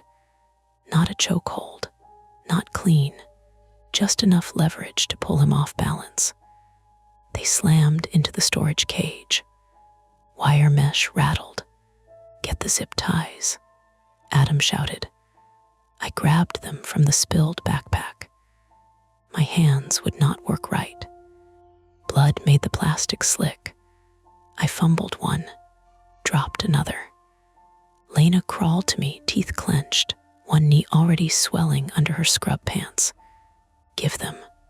Together, we got one zip tie around the man's wrist. He bucked hard. His head hit Adam's cheek. Adam cursed. Blood ran from his nose now. Milo barked from the wall, broken and brave. Another zip tie. The man's wrists came together behind his back. He kept fighting anyway, kicking, twisting. Lena used the torn backpack strap to bind one ankle to the lower stair rail. I used the dog leash for the other because there was nothing else, and Milo couldn't stand on it anyway. That hurt Lena to do. I saw it in her face. She unclipped the leash from Milo with shaking hands and whispered, "I'm sorry, buddy, I'm sorry." The man finally stopped thrashing when Adam pressed a knee into his shoulder and said, "Move again, and I swear I'll break something I can name." Silence, almost. The basement breathed around us. Damp concrete, detergent, hot plastic fading now that the power was off. Milo's whine, Lena's harsh breath, my own heart beating in my ears. Then Mrs. Klein shouted from upstairs. I got through. Police and fire are coming. No sudden savior. Not yet. Just a voice from above, thin with panic but alive, telling us the world outside had finally heard. I slid down against the basement wall. The intruder turned his face toward me from the floor. Up close, he looked younger than I expected. Mid-30s, maybe less. There was plaster dust in his eyebrows. He smiled, not big, not movie villain. Small, tired, mean. "You think I was the only one who knew," he said. Adam pressed harder. "Shut up." The man laughed once, then winced. Lena crawled to Milo. He snapped at her at first from pain, then recognized her and let her gather him carefully. His back leg hung wrong. She made a sound I had never heard from her before, a thin inhale that didn't come back out for a while. I looked at the spilled paper. Apartment numbers. 2R circled, my unit. 2F Lena's. 3R Mrs. Klein. Next to my apartment number, in cramped handwriting, were 3 words. Dog hears while the conflict had ended in the practical sense. The man was down. The power was off. Someone had reached emergency services. The building had not caught fire. But I sat on that cold basement floor with my cut foot throbbing, my hands bleeding, and the knowledge that the empty corner of my bedroom had never been empty. It had simply been the place where a hidden person learned I was alone. The fire trucks reached Gate Street before the police did. I remember that because the first thing I saw through the front door, once Adam finally got the bent umbrella loose and the chain off its mount, was red light moving across wet pavement, not flashing in the dramatic way people describe it later. More like the whole street had been dipped in red water. It slid over car doors, trash bins, the slick brick fronts of the row houses, and Lena's face when she carried Milo out wrapped in her Red Sox hoodie. He was quiet by then. That scared me more than the barking had. A firefighter took one look at the dark entryway, smelled the air, and said, "Everybody out." Now, we were already out, mostly. Adam was sitting on the bottom step of the stoop, with blood under his nose, and one eye swelling. Lena was kneeling beside Milo on the sidewalk, her hands moving over his ribs, his hips, his little shaking legs with the practiced care of someone who knew exactly how fragile bodies could be. Mrs. Klein came down in her winter coat over a nightgown, clutching her phone and a plastic folder of documents, like she had been waiting her whole life for a disaster and wanted to be tidy about it. I stood barefoot on one foot and socked on the other, with a dish towel wrapped around the cut in my sole and my fingers bleeding into my sleeves. A police officer asked me my name 3 times before I answered. Characters present here include Claire Donnelly, 32, female, the protagonist, dazed and injured after confronting the intruder Lena Walsh, 29, female, still functioning through fear by caring for Milo and others. Milo, elderly male terrier mix, injured but alive, Adam Pike, 36, male, bruised and bleeding after restraining the intruder, Mrs. Ruth Klein, 71, female, shaken, but alert after calling emergency services. Mark Ellery, 48, male, the landlord, soon forced into the situation he tried to dismiss. And several Boston firefighters, police officers, and EMTs responding to a grounded emergency that should have been prevented much earlier. Claire Donnelly, I said finally. 2nd floor rear. The officer wrote it down. Were you inside your unit when the suspect entered? Suspect. The word made the whole thing sound cleaner, like there had been a clear beginning, like he had entered once through one door with one intention. No, I said, I was next door with Ms. Walsh. I looked at Lena. She had Milo on her lap now while an EMT crouched beside them. Milo snapped weakly when the EMT touched his back leg, and Lena apologized to him as if the bite would be her fault. Yes, I said, with Lena. The firefighters went in wearing masks. Their boots hit the hallway carpet with heavy, practical thuds. One carried a thermal camera. Another carried an axe, but did not swing it at anything, which I appreciated more than I can explain. After all the noise and breaking and panic, the restraint of trained people felt almost unreal. They brought the intruder out on a stretcher, but not because he was unconscious. He was awake, angry. One cheek split, one hand wrapped, wrists cuffed in front of him now instead of zip tied behind his back. A firefighter walked beside him, holding the blue utility knife in a clear evidence bag. Man did not look at Adam. He did not look at Lena. He looked at me. Only once.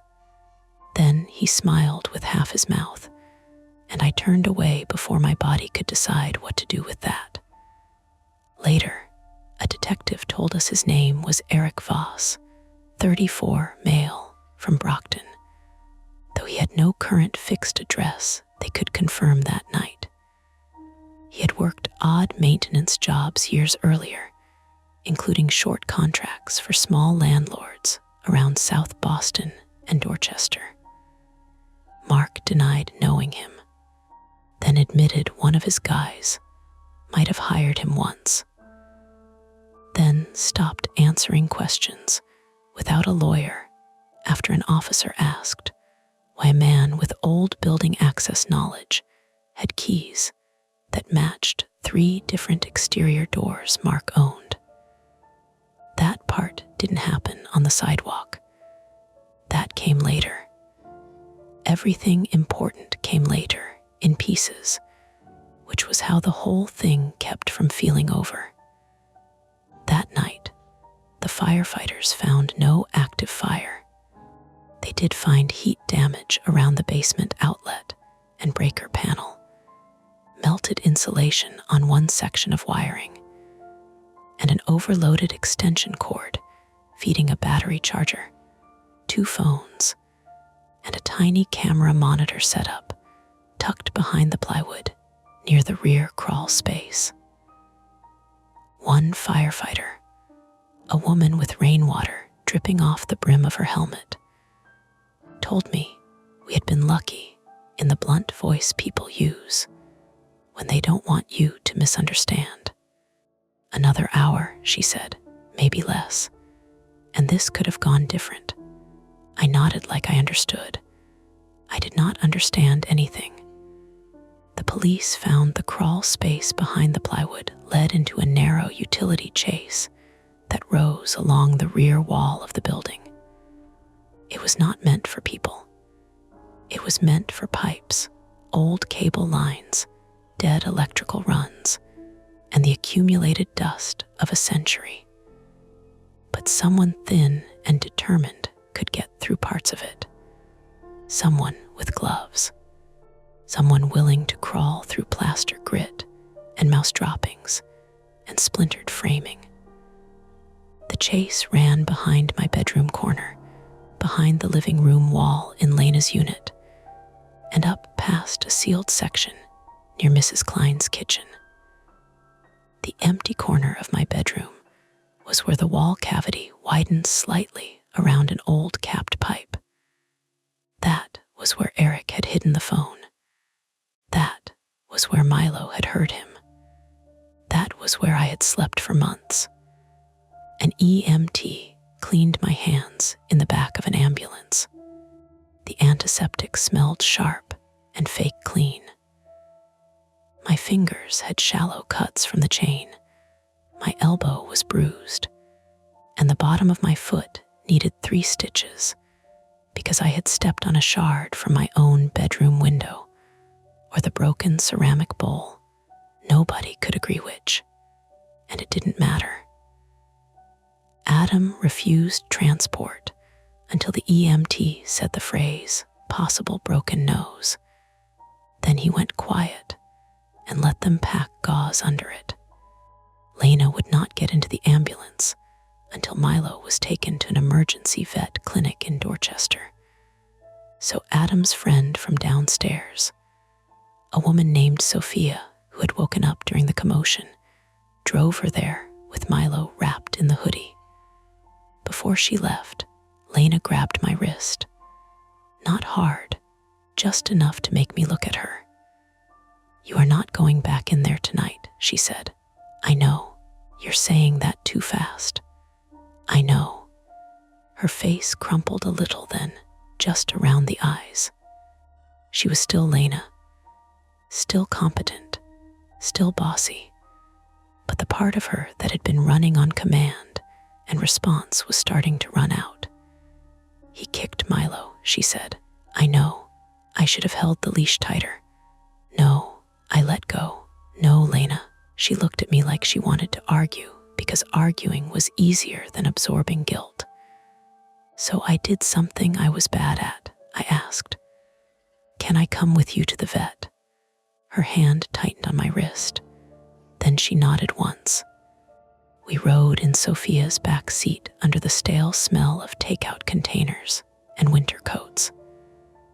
I sat with my stitched foot wrapped in gauze and a hospital sock, still wearing pajama pants and Lena's spare boots, which were too small. Lena held Milo in the front seat and kept 2 fingers against his chest the whole ride, counting breaths under her own. The vet said Milo's leg was not broken. A dislocated hip, bruising, pain, age making everything harder than it should have been. They sedated him, reset it, and told Lena he'd need rest, medication, and follow-up visits. He would probably limp, maybe permanently. Lena cried in the clinic bathroom with the water running, and when she came out, neither of us mentioned it. By sunrise, the rain had stopped. South Boston looked rinsed and indifferent. People walked dogs past the clinic. Delivery trucks double parked. A man in a beanie argued with a parking meter like the meter had personally betrayed him. The city continued, which felt insulting at first, and then strangely helpful. Ordinary life had not waited for us to feel ready. We returned to Gate Street around 8 in the morning because the police needed formal statements, and because neither of us had anywhere else to put our bodies. Mark was there. He stood on the sidewalk in a navy puffer jacket, talking too loudly to a fire inspector. His face was pink from cold or embarrassment, maybe both. When he saw us, he started toward me. "Claire, I just want to say, this is obviously," Lena stepped in front of me. Not dramatically, just one small step. "No," she said. Mark stopped. I was going to, no. Adam, sitting on the stoop with tape across his nose and 2 black eyes beginning to bloom, gave a wet little laugh. Mark looked at him. "You too," Adam said, "especially me." The fire inspector told Mark the building would need electrical inspection before full power could be restored. The basement would be sealed. The front door latch would be replaced immediately. The utility chase openings would be boarded and later properly closed by licensed contractors. Not Tony, not a cousin, not a guy who could come before Monday.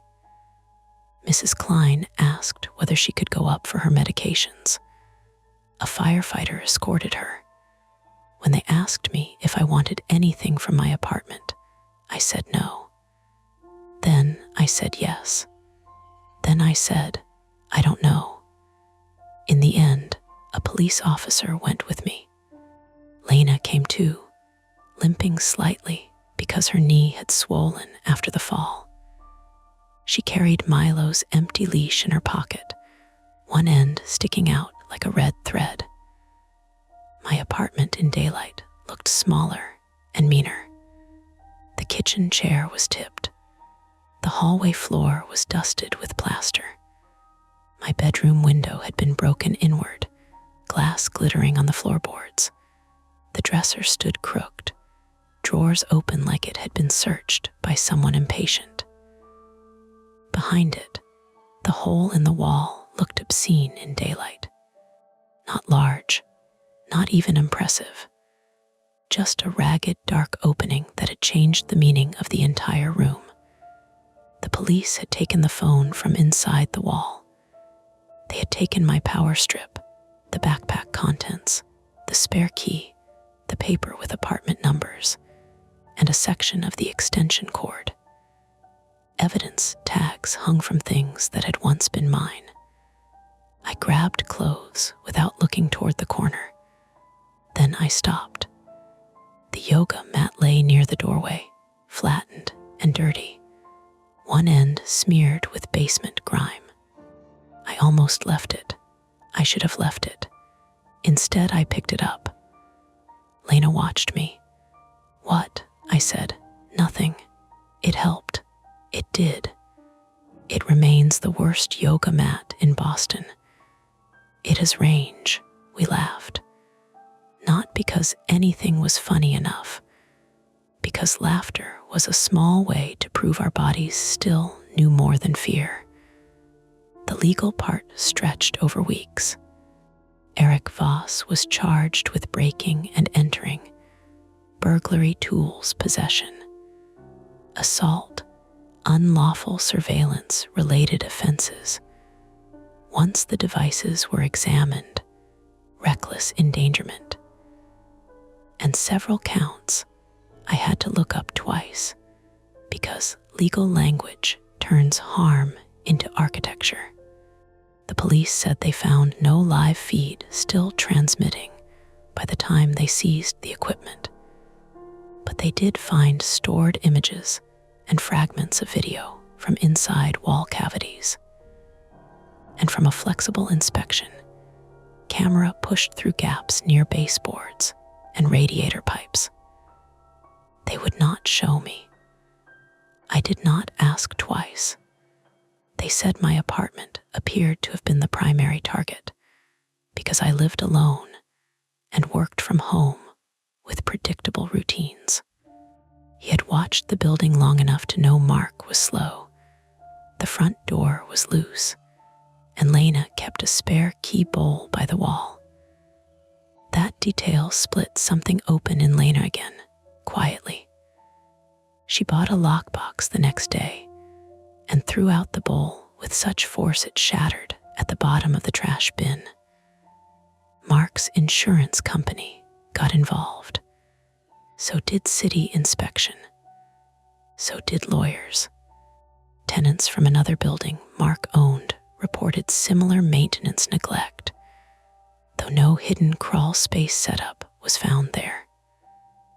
Mark sent a building-wide email saying safety was his highest priority, and Adam printed it, wrote LOL across the top, and taped it to the mailboxes until someone from management took it down. I moved out before February. That sounds clean, but moving out wasn't clean. It was boxes and deposits and emails, and sleeping on Lena's couch for 12 nights because I could not spend another night in my bedroom, and she refused to let me pretend I could. It was jumping every time Milo barked in his sleep.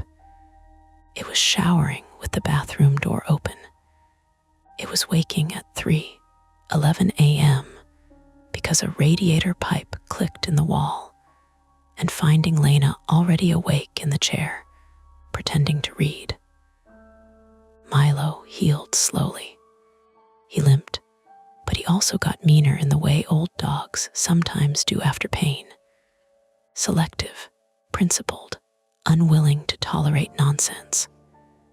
He barked at delivery drivers, Mark's replacement contractor, a Roomba in Sophia's apartment, and once at a paper grocery bag until Lena discovered a mouse had crawled inside it. He did not bark at empty corners anymore. Mostly. By March, I had a new place in Jamaica Plain, 3rd floor, good locks, no fire escape outside the bedroom window. Brick building, updated electrical, landlord who answered emails in full sentences. For the first week, I slept in the living room anyway. Then I moved the bed so no corner sat behind me. Then I moved it again because I realized what I was doing and hated that Eric Voss still had influence over furniture placement. Lena helped me hang curtains. Adam came with a toolbox and a nose that had healed slightly crooked. Mrs. Klein mailed me a card with a pressed violet inside and a note that said, "Dogs know. Listen to them." I put it on my fridge. The ordinary world returned in pieces. I worked. I bought groceries. I answered my sister's texts. I burned another frozen pizza during a call with Phoenix. Lena sent me pictures of Milo wearing a soft recovery sling, then Milo asleep in a patch of sun, then Milo glaring at a new chew toy shaped like a lobster. Sometimes, when the apartment was quiet, I still heard the scrape. Not actually. I know that. A pipe shifts. A neighbor closes a drawer. A bird lands on the sill. Buildings make noises because they are full of lives pressing against one another through wood and brick and wire. But sometimes I pause before I explain it away. That is the crack ordinary life has now. Not that I believe every sound is danger. That would be easier to name. It is that danger once sounded exactly like an old dog being unreasonable at a blank wall, and I almost ignored him because the explanation was inconvenient. The last update came from the detective in April. Eric had not identified anyone else involved. His phone records showed contact with numbers they were still tracing, but nothing they were willing to call a second suspect. They believed his comment in the basement, "You think I was the only one who knew," was probably intimidation. Probably that was the word she used. I thanked her, hung up, stood in my new kitchen with one hand on the counter until my breathing settled. Then my phone buzzed again. A photo from Lena. Milo sat in my old building's hallway, visiting Adam with Lena, wearing a ridiculous blue harness. His cloudy eyes aimed toward the camera, suspicious as ever. Under the photo, Lena had written, "He barked at Mark. Not worried. That one's explainable." I laughed hard enough to scare myself. Then I locked my door. Once, twice. And because I am better now, but not magically better, I checked it a third time. That's it for this nightmare. If you enjoyed it, please like the video, subscribe to Mia Horror Stories, and turn on notifications. It really helps keep the stories alive. And don't stop here. Dive into another one of our videos and keep the fear going. Welcome back to Mia Horror Stories. Tonight's tale, the photo booth at the mall, prints pictures from places I've never been as best experienced in the dark, which is why the screen will stay black. No distractions, no flashing images, just you, your imagination, and the story. So sit back, relax, and listen all the way to the end if you dare. The first picture came out wrong. Not blurry, not underexposed, not the kind of wrong you could laugh off because someone blinked or the flash hit the glass and turned everybody into ghosts. It came out sharp. Too sharp, almost. Every line clean and bright under the plastic strip's glossy skin. The problem was that none of us had been standing in front of a chain-link fence with pine trees behind it. None of us had been outside at all. We were in the lower level of Westfield South Center, just south of Seattle, wedged into the old photo booth beside the escalators that carried people up toward the food court. I was sitting on the torn vinyl stool with my knees angled sideways because the booth was made for two teenagers pretending it could fit four. My name is Lena Mercer. I'm 26, female, and I'd come to the mall that Saturday for the most ordinary reason possible. My younger sister needed black flats for a funeral neither of us wanted to attend, and I needed to keep my hands busy, so I didn't think about the hospice room smell still caught in my coat. The strip slid out of the slot with that soft mechanical chatter, the printer whining like an old receipt machine under stress. "Finally," Paige said, reaching for it before I could. Paige Mercer, 22, female, was my sister. She had my mother's pale brown hair and my father's talent for acting fine when she absolutely was. She was wearing a thrifted green cardigan with one sleeve stretched longer than the other, and socks with tiny ducks on them because she'd said, in the car, "If I have to buy funeral shoes, I'm keeping one thing stupid." Her eyeliner was a little uneven. I hadn't told her. Beside her, Micah leaned halfway out of the booth curtain, one shoulder knocking against the metal frame.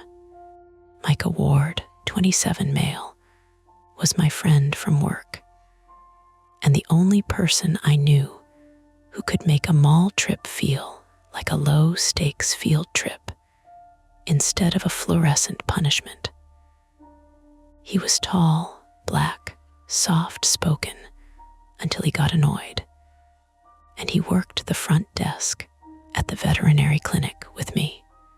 He'd come along because Paige liked him, and because I had made the mistake of telling him I was probably fine about the funeral, which he correctly translated as "do not leave me alone in a Macy's shoe department." "Let me see," he said. Paige held the strip up, then went still for half a breath. That was all, half a breath. Then she laughed. "Okay, that's actually kind of funny." I leaned in, my hip pressing against the booth wall. The curtain brushed my neck. It smelled faintly of dust, warm plastic, and whatever body spray the last group of kids had fogged the place with. Outside, somebody's stroller wheels clicked over the tile. A child cried somewhere near the pretzel stand, not full-throated, just tired and outraged in bursts. The strip had 4 frames. The last 3 were normal. Us packed together like idiots, our faces washed pale by the flash. Paige throwing up a peace sign.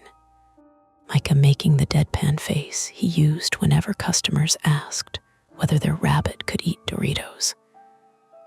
Me trying to smile and failing in a way that made my cheeks look tense.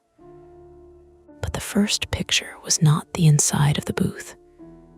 It showed Paige alone, standing at night in front of a tall chain-link fence. The flash had caught her face flat and white.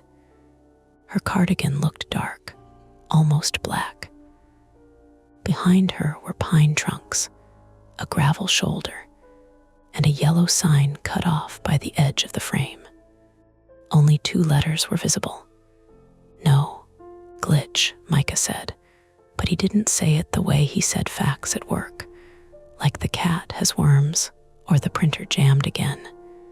He said it lightly. He was choosing the tone.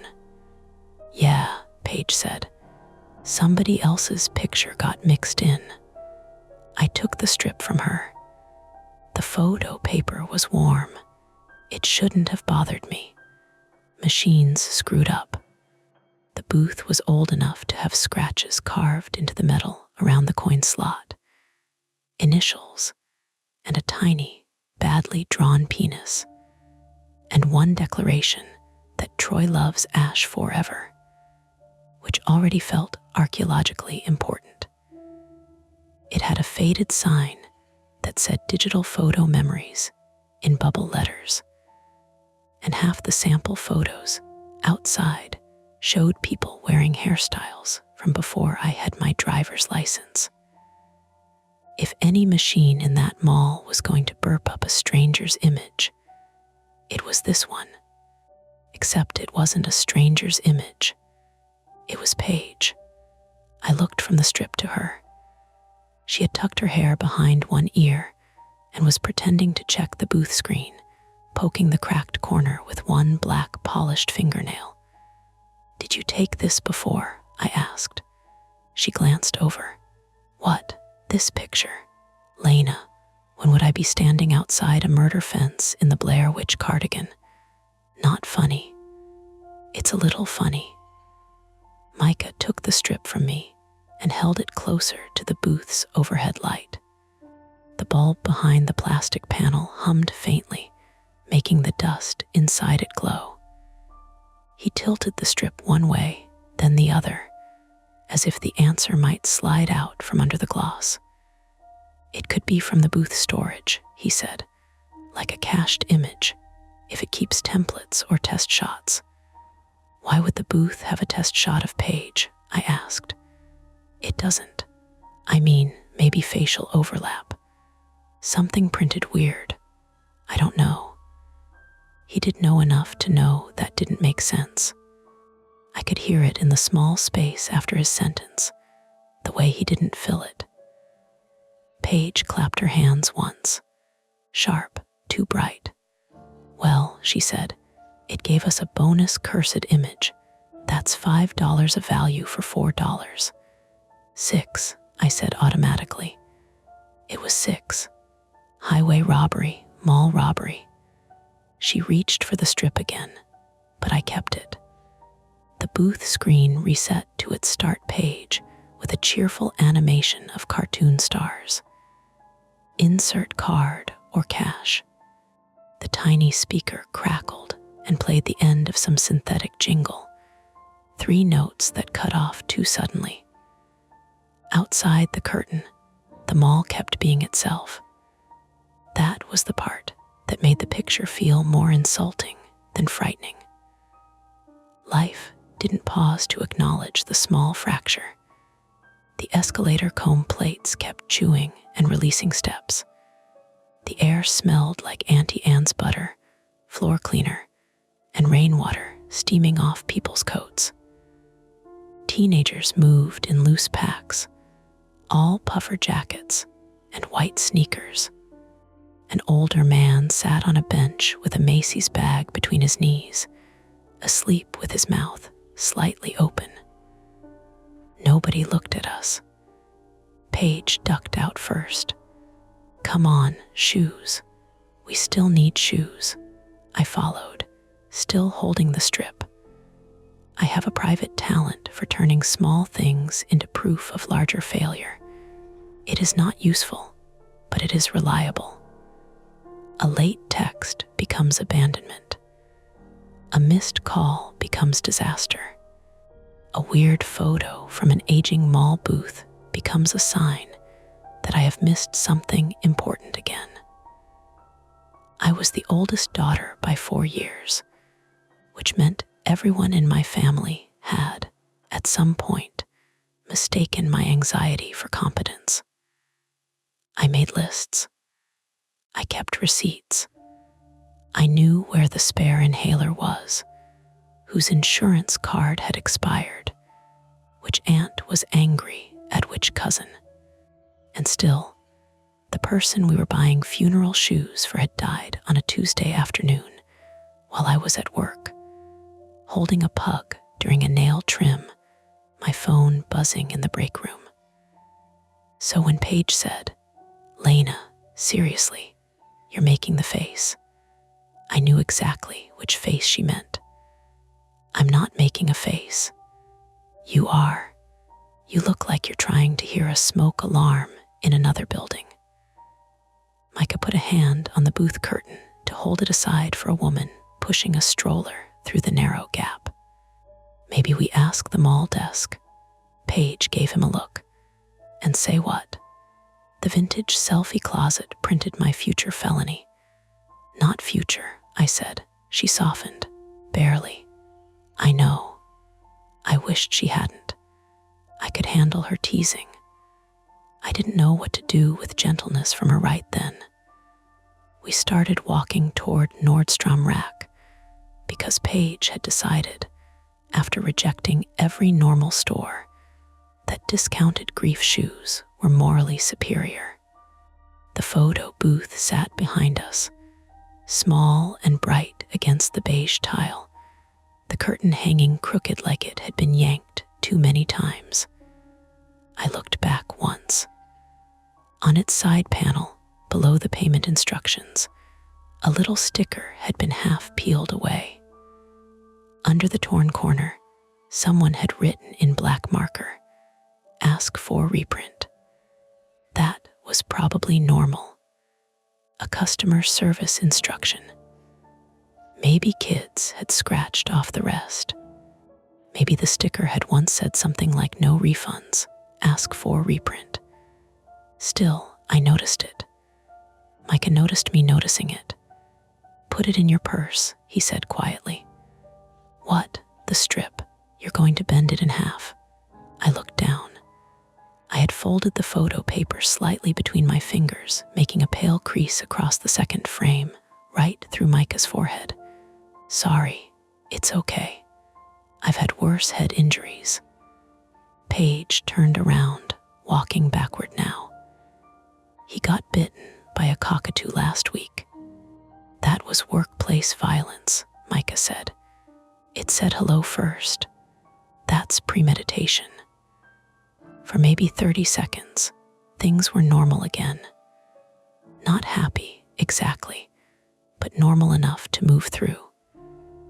Paige made fun of a mannequin wearing a leather vest over a floral dress. Micah bought a lemonade from a kiosk, even though he said it tasted like somebody whispered lemon near tap water.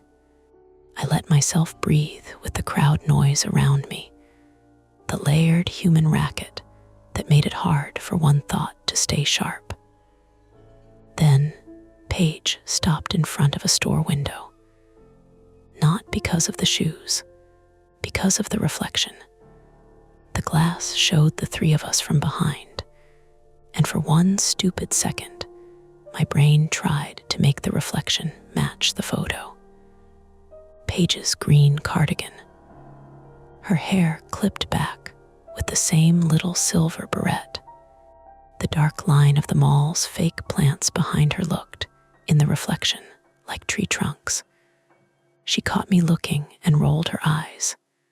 "Do not." I didn't say anything. You inhaled suspiciously. Micah sipped his bad lemonade. She did. "Both of you are exhausting," I said. "Good," Paige replied. "Then buy me expensive shoes." Inside Nordstrom Rack, the lighting changed.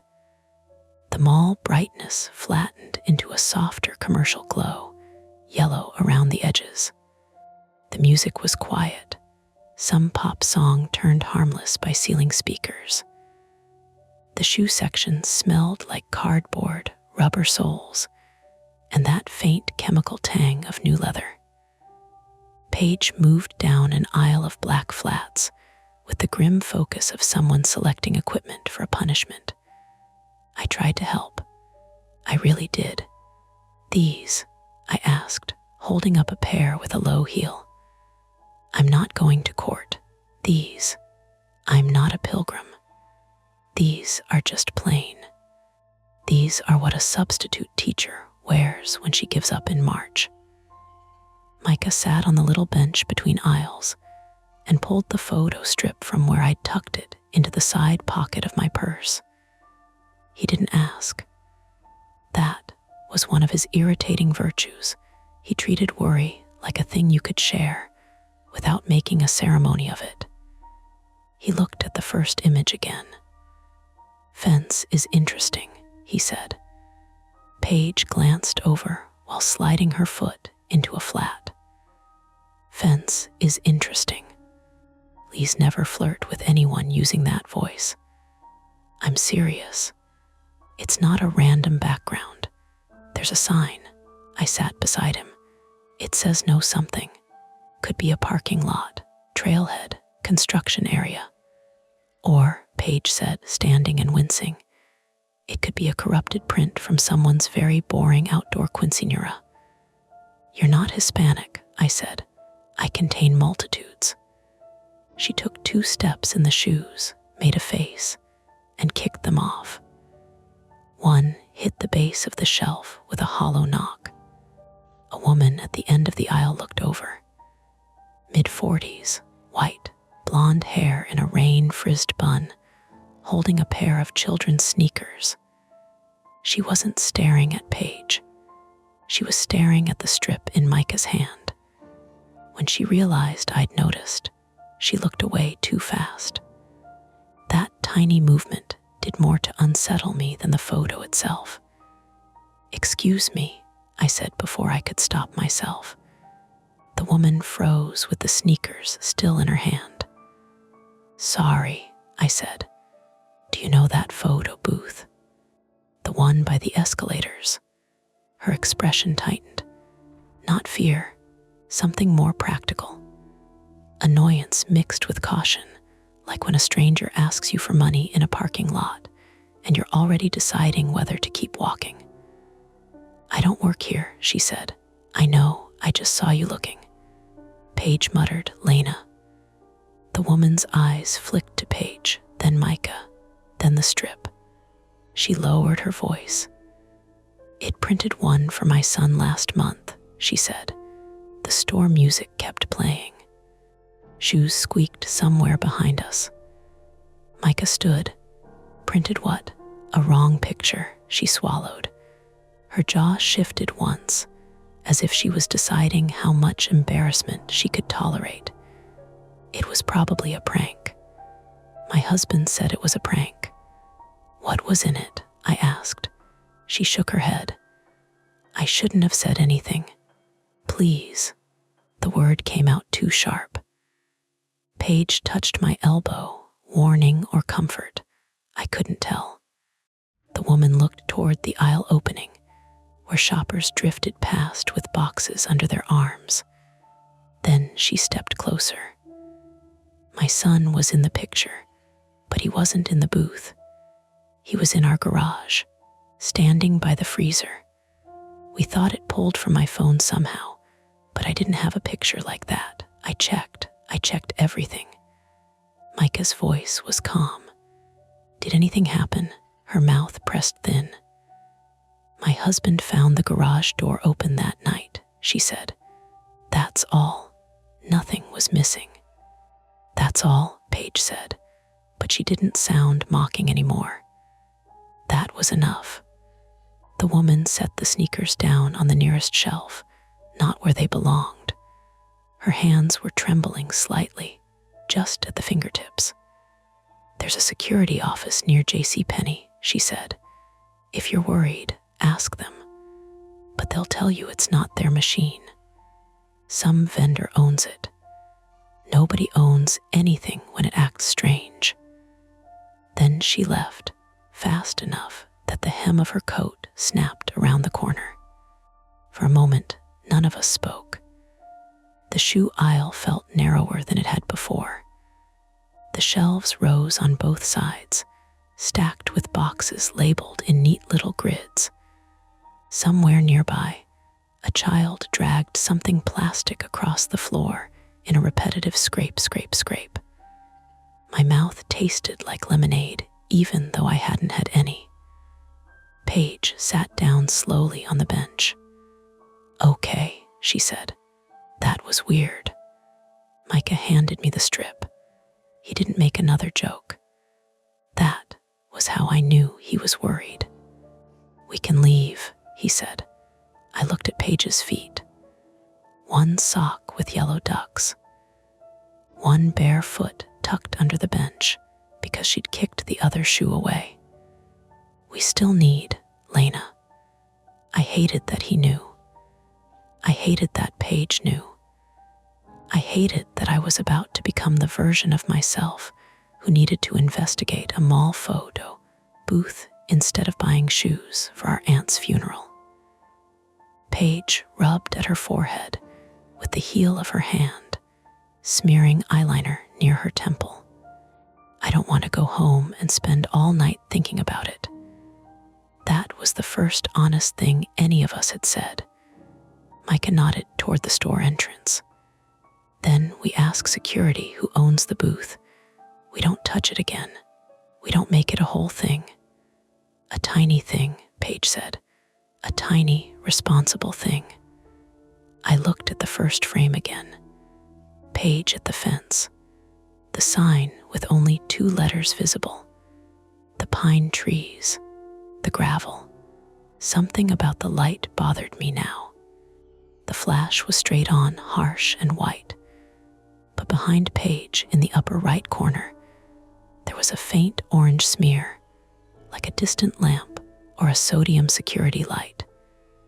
Beneath it, barely visible unless I tilted the strip, was the outline of a parked vehicle. A white van, maybe, or a service truck, or nothing. A blur, a printer artifact. A shape my brain had made because it wanted a threat with edges. Paige stood and shoved her feet back into her sneakers. Fine, security, then shoes. You're sure? I asked. No, she said, but I'm less sure about ignoring it. We left the black flats scattered by the bench and walked out of the store into the mall's warm, butter-scented air. The photo booth was behind us, the security office ahead, And between those two ordinary places stretched a choice, so small we could still pretend it wasn't important. We could take the picture to someone, or we could throw it away by the shoes and let the wrong image become another weird thing we laughed about later because nothing had come of it. At the corridor split, Paige stopped. "Which way?" she asked. The escalators hummed behind us. The strip stuck slightly to my palm. I looked toward the security office, then back toward the booth. And I didn't move. We chose security because it sounded adult. That was the whole logic. Not smart, not brave, adult. There's a kind of panic that makes you want a counter, a uniform, a printed form with little boxes. You want somebody to take the strange thing out of your hands and file it under a word you recognize. Malfunction, complaint, vandalism, fraud, anything with a policy attached to it. The security office at Westfield South Center sat down a side corridor past JCPenney, between a locked family restroom and a gray service door marked "Employees Only." I had walked by it 100 times without really seeing it. Now every detail looked important. The scuffed floor tiles, the little dome camera in the ceiling, the laminated sign about lost children, the faint smell of old coffee and wet wool coming from inside. Paige stopped 3 steps before the doorway. "I hate this," she said. Micah looked at her. Security offices, being the kind of person who walks into one. That's everyone eventually. "No," she said. "It's people who lost their phones, shoplifted eyeliner, or have a haunted photo strip." "Not haunted," I said too quickly. She gave me a look. "I know," I added. "I know what I said." Inside, a woman in a black security polo looked up from a computer screen. She had silver hair cropped close to her head and reading glasses hanging from a cord around her neck. Her badge said M. Solano. Marisol Solano, 58, female, was the shift supervisor on duty. She had the calm, tired posture of someone who had already handled 3 arguments about parking validation and 1 teenager trying to skateboard through Macy's before lunch. She didn't smile, but she didn't look annoyed either. Her eyes moved over us in order. Paige's smeared eyeliner, Micah's lemonade, my hand clenched around the photo strip. "What can I help you with?" she asked. I set the strip on the counter. The office was small enough that the 3 of us had to arrange ourselves awkwardly around a plastic chair and a metal filing cabinet. A radio on the desk hissed softly between bursts of clipped voices. Somewhere behind the wall, pipes knocked in a slow, hollow rhythm. "The photo booth by the escalators printed this," I said. Solano leaned forward, not touching it. "Okay. The first picture isn't from the booth." She looked at it for maybe 2 seconds. Then she looked at me. "You're saying this image came out with your strip?" "Yes," Paige added, "and that's me, apparently standing outside a fence like I'm about to be interviewed in a true crime documentary." "Paige," I said, "what? That is the vibe." Solano picked up the strip by the edges. Her expression didn't change, but her body did. Slightly, her shoulders settled, and she turned the paper toward the desk lamp. "How long ago?" "Maybe 15 minutes, Micah said. "Did you use a card?" "Mine," I said. She turned to the computer and clicked something. "Stay here." That should have comforted me. It didn't. "What are you checking?" I asked. "Incident log." Paige's head snapped toward me. Solano glanced back. We've had complaints about that machine before, mostly payment issues. Mostly, Micah said. The radio crackled. A male voice said, Unit 3, you copy. Possible spill outside round 1. Solano pressed the button clipped near her shoulder. Copy. Send Eric. I'm tied up. She released it, then typed with 2 fingers. Her nails were short and unpolished. Practical hands. There was a vendor tech here this morning, she said. For the booth, I asked. Yes. The pipes behind the wall knocked again. Paige crossed her arms. Okay. So maybe the tech messed with it. Maybe, Solano said. The way she said it made me think she was leaving space for worse options. She slid the strip into a clear evidence sleeve, which struck me as excessive in a way that made my stomach tighten. Then she took out a short form and asked for my name, phone number, the time we used the booth, whether anyone had approached us, whether we had seen anyone open the machine. I answered. Micah filled in the parts I missed. Paige got quiet. That was what scared me more than her jokes had. Paige quiet was not calm. Paige quiet meant she had found somewhere inside herself to put the fear so nobody else could look at it. I knew because I did the same thing, except mine came out as questions and lists and holding receipts too long. Solano pushed the form aside. I need to make a call. To who? I asked. To mall operations first, then the vendor. Can you just unplug the booth? Paige said. Solano paused. That's reasonable, right? Paige continued. If it's printing pictures of people in places they aren't, maybe don't let more people use it. I can request it be shut down, Solano said carefully. Request. It isn't mall property. It's leased space. We can cordon it off if there's a safety issue. This seems like a safety issue, I said. Solano's eyes flicked to the photo sleeve. I agree. That should have been enough. Again, it was. She lifted the phone on her desk and called operations. While she spoke in a low voice, Micah leaned closer to me. You okay? No. Good answer. I keep thinking about that woman's garage. Me too. Paige heard him. Great. Love that. Very soothing. Micah looked at her. I'm not going to lie to you. Could you start? Before he could answer, Solano hung up. Operations is sending someone to place a temporary out-of-service sign and check the area cameras. Cameras, I repeated. She nodded. There's coverage near the escalators and corridor, not inside the booth. Can we see it? Paige asked. No, why not? Because you're not mall staff or law enforcement.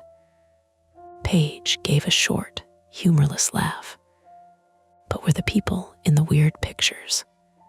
And I'm trying to help you, Solano said, not unkindly. Let me do that without creating another problem. The office door opened before Paige could respond. A younger guard stepped in, broad-shouldered, with damp curls sticking to his forehead like he had just come in from rain. His badge read E. Baker. Eric Baker, 31 male, was another mall security officer. He had the rushed, slightly embarrassed energy of someone who had been called away from a spill and walked into a conversation much stranger than wet tile. He held a folded yellow caution sign in one hand. Spill S handled, he said. Operations said photo booth. Solano pointed to the evidence sleeve. Eric glanced at it. His face changed fast enough that I noticed. Not shock, recognition. You've seen this? I asked. He looked at Solano instead of me.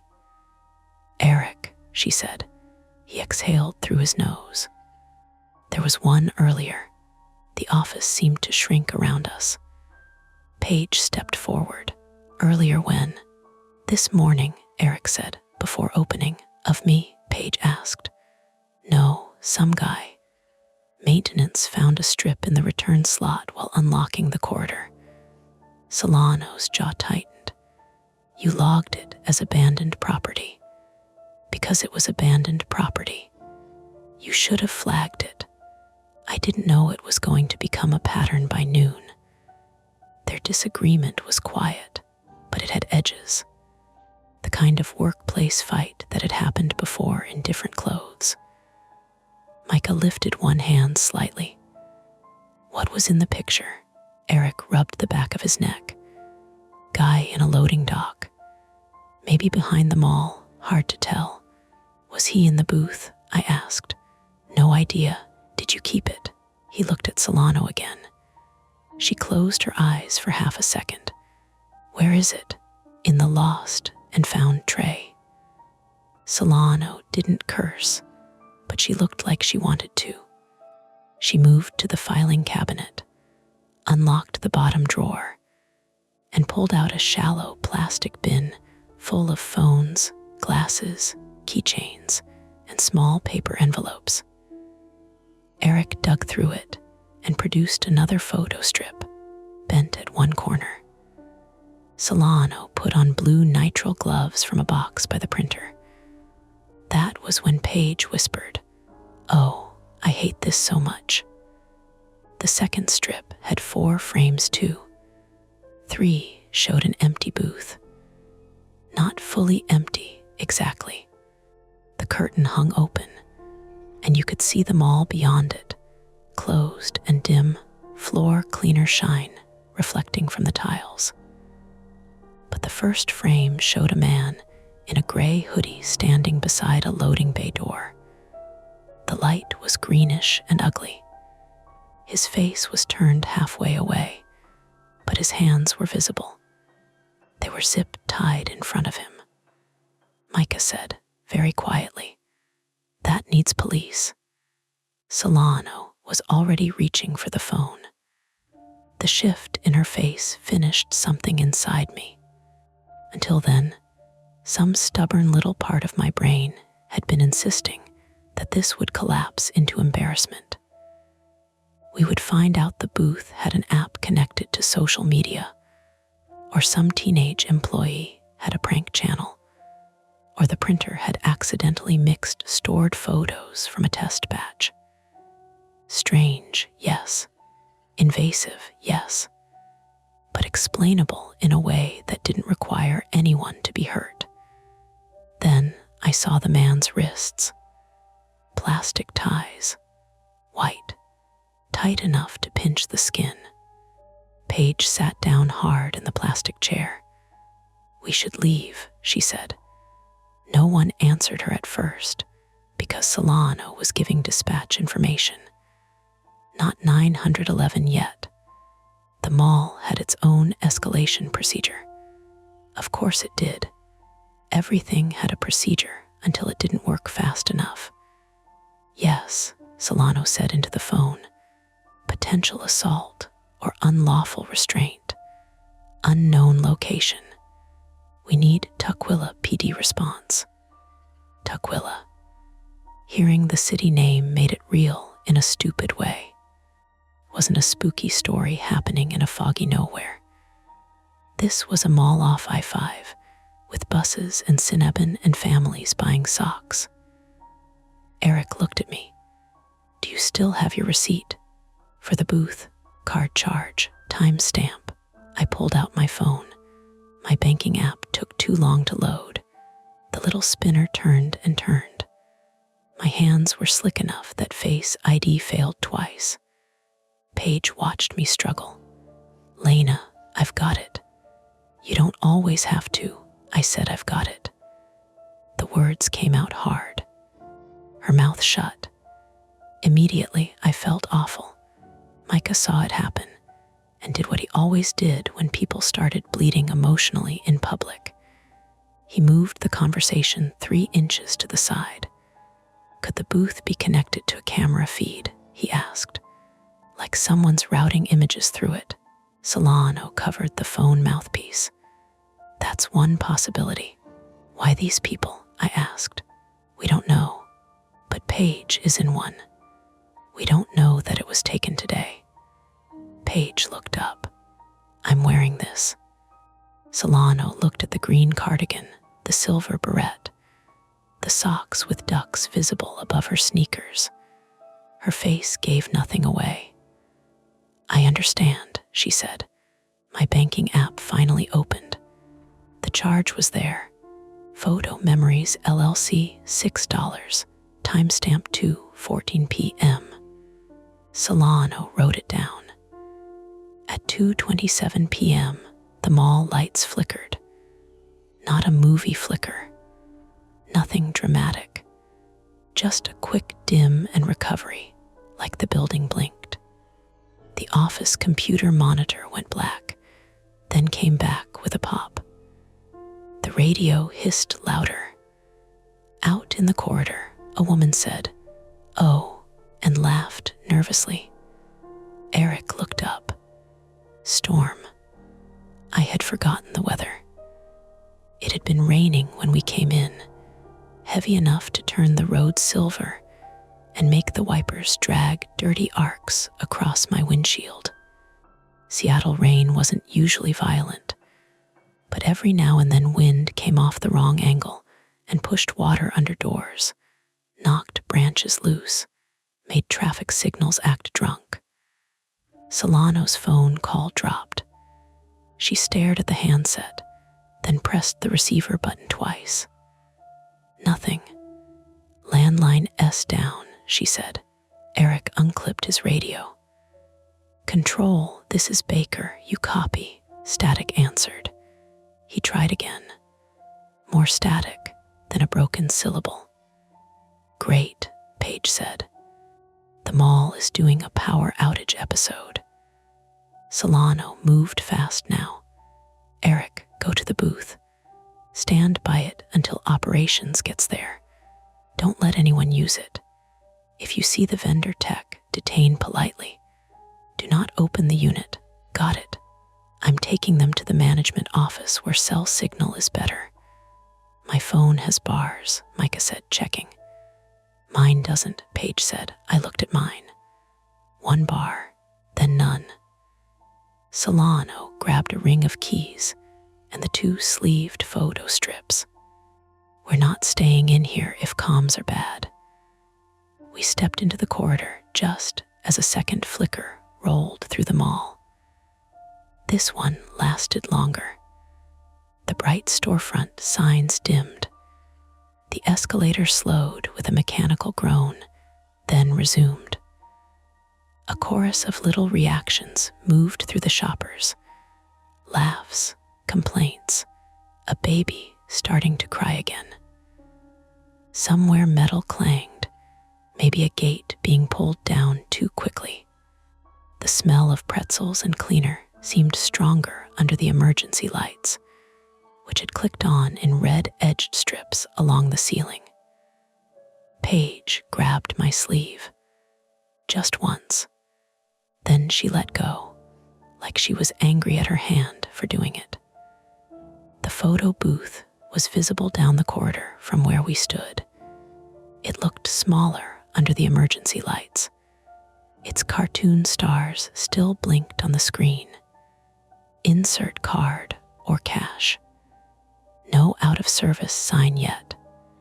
A boy of about 10 stood in front of it with 2 other kids, digging in his pocket. Eric saw them too. He jogged ahead. Hey, he called. Machine S closed. The boy froze, hand half raised with a crumpled bill. His friends scattered in that loose, embarrassed way kids do when an adult uses an official voice. Then the booth printer started. Nobody was inside it. The sound was unmistakable now. That dry, busy chatter. The little internal rollers pulling paper through. A mechanical insect chewing in the dark. Eric stopped. Paige whispered, "No." A fresh strip slid out of the slot. For a second, nobody moved toward it. The mall moved around us, annoyed and unaware. A couple came out of JCPenney arguing about whether the parking garage would flood. Someone's phone played a loud video, tinny laughter cutting across the corridor. The escalator kept humming behind it all. Solano walked forward first. "Stay there," she told us. We did not. That was the misstep. Or one of them. Maybe the first real one.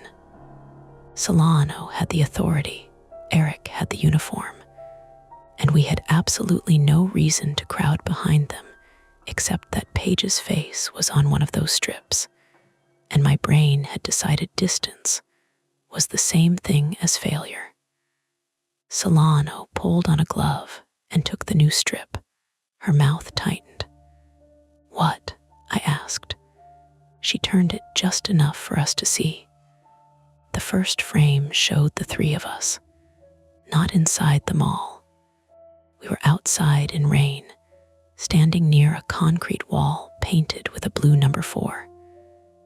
The light was orange, the same color as the smear in Paige's earlier photo.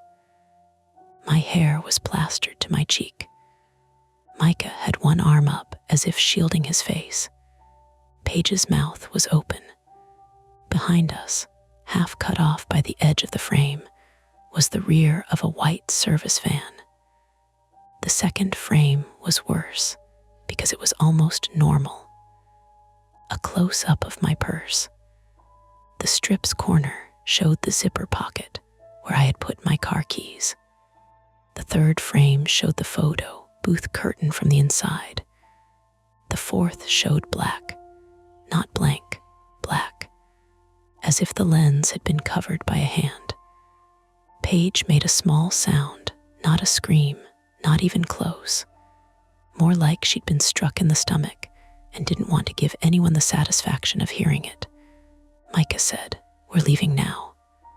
Solano's voice cut in. "No, you're not going to the parking garage." "My car is there," I said. "That's why you're not going." Her eyes were on the first frame. Concrete wall. The blue number 4.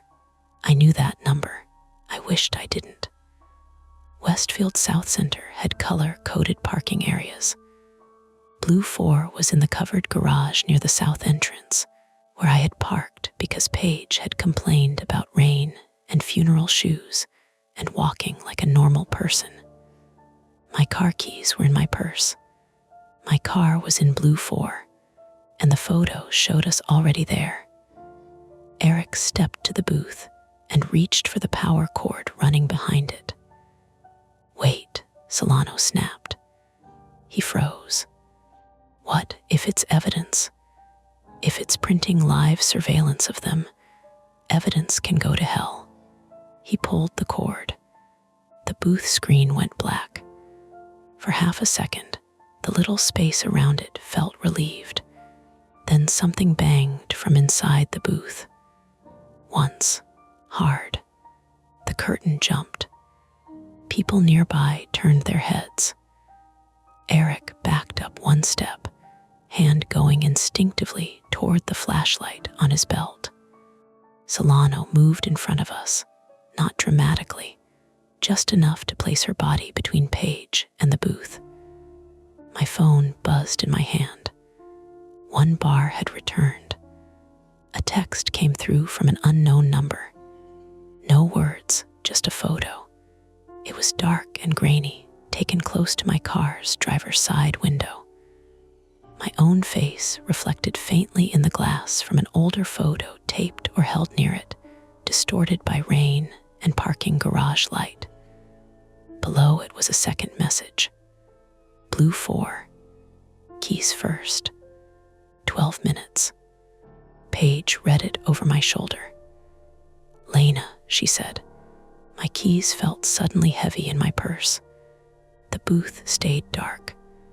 Behind us, somewhere deeper in the mall, a metal security gate rattled down, and the sound ran along the corridor like a warning nobody had agreed to say out loud.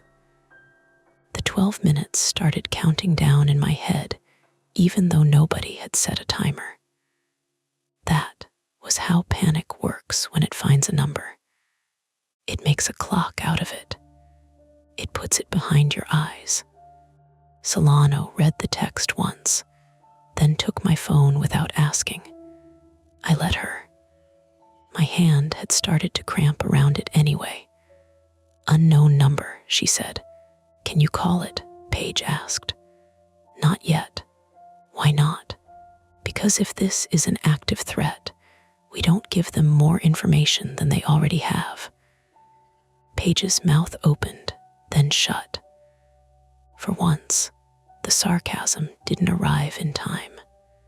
We were still standing near the photo booth, lower level, outside the corridor that led toward JCPenney and the security office.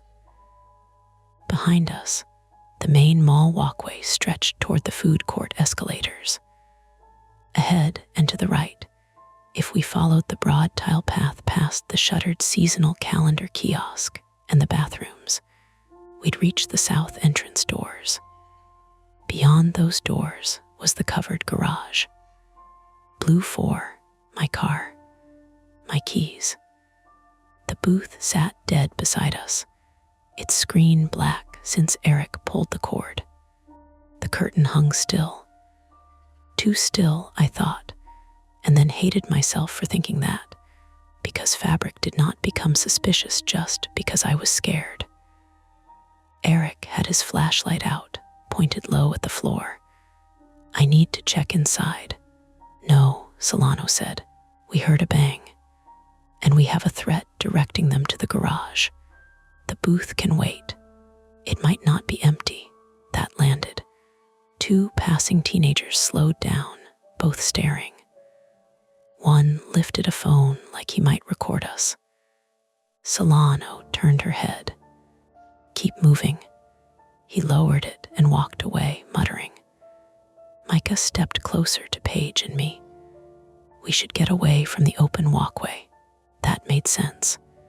It also made every exposed inch of the mall feel suddenly unsafe.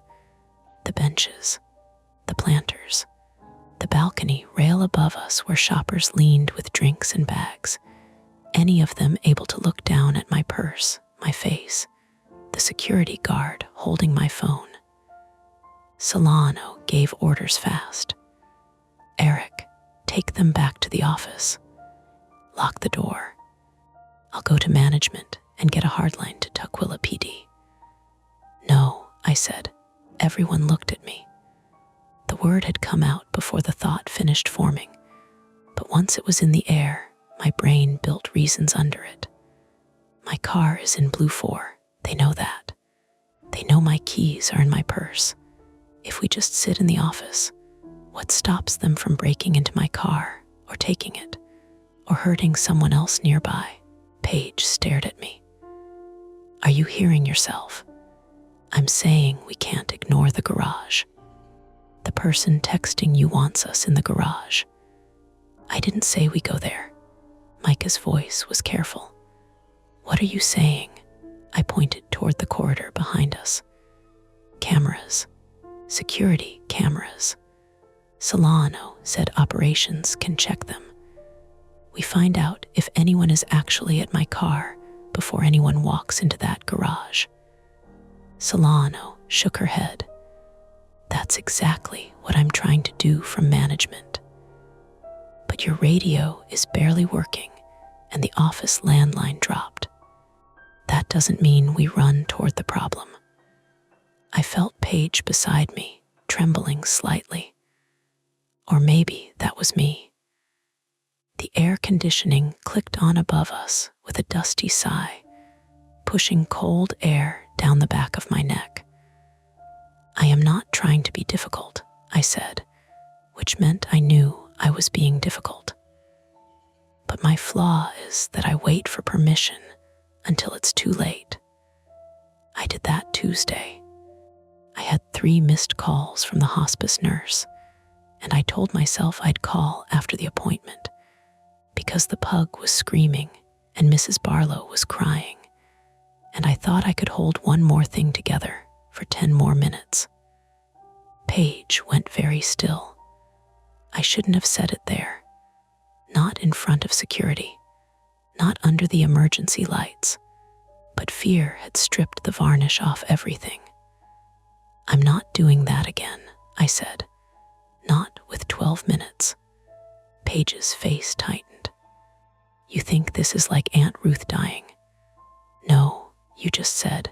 I said I can't sit still and hope a procedure saves us.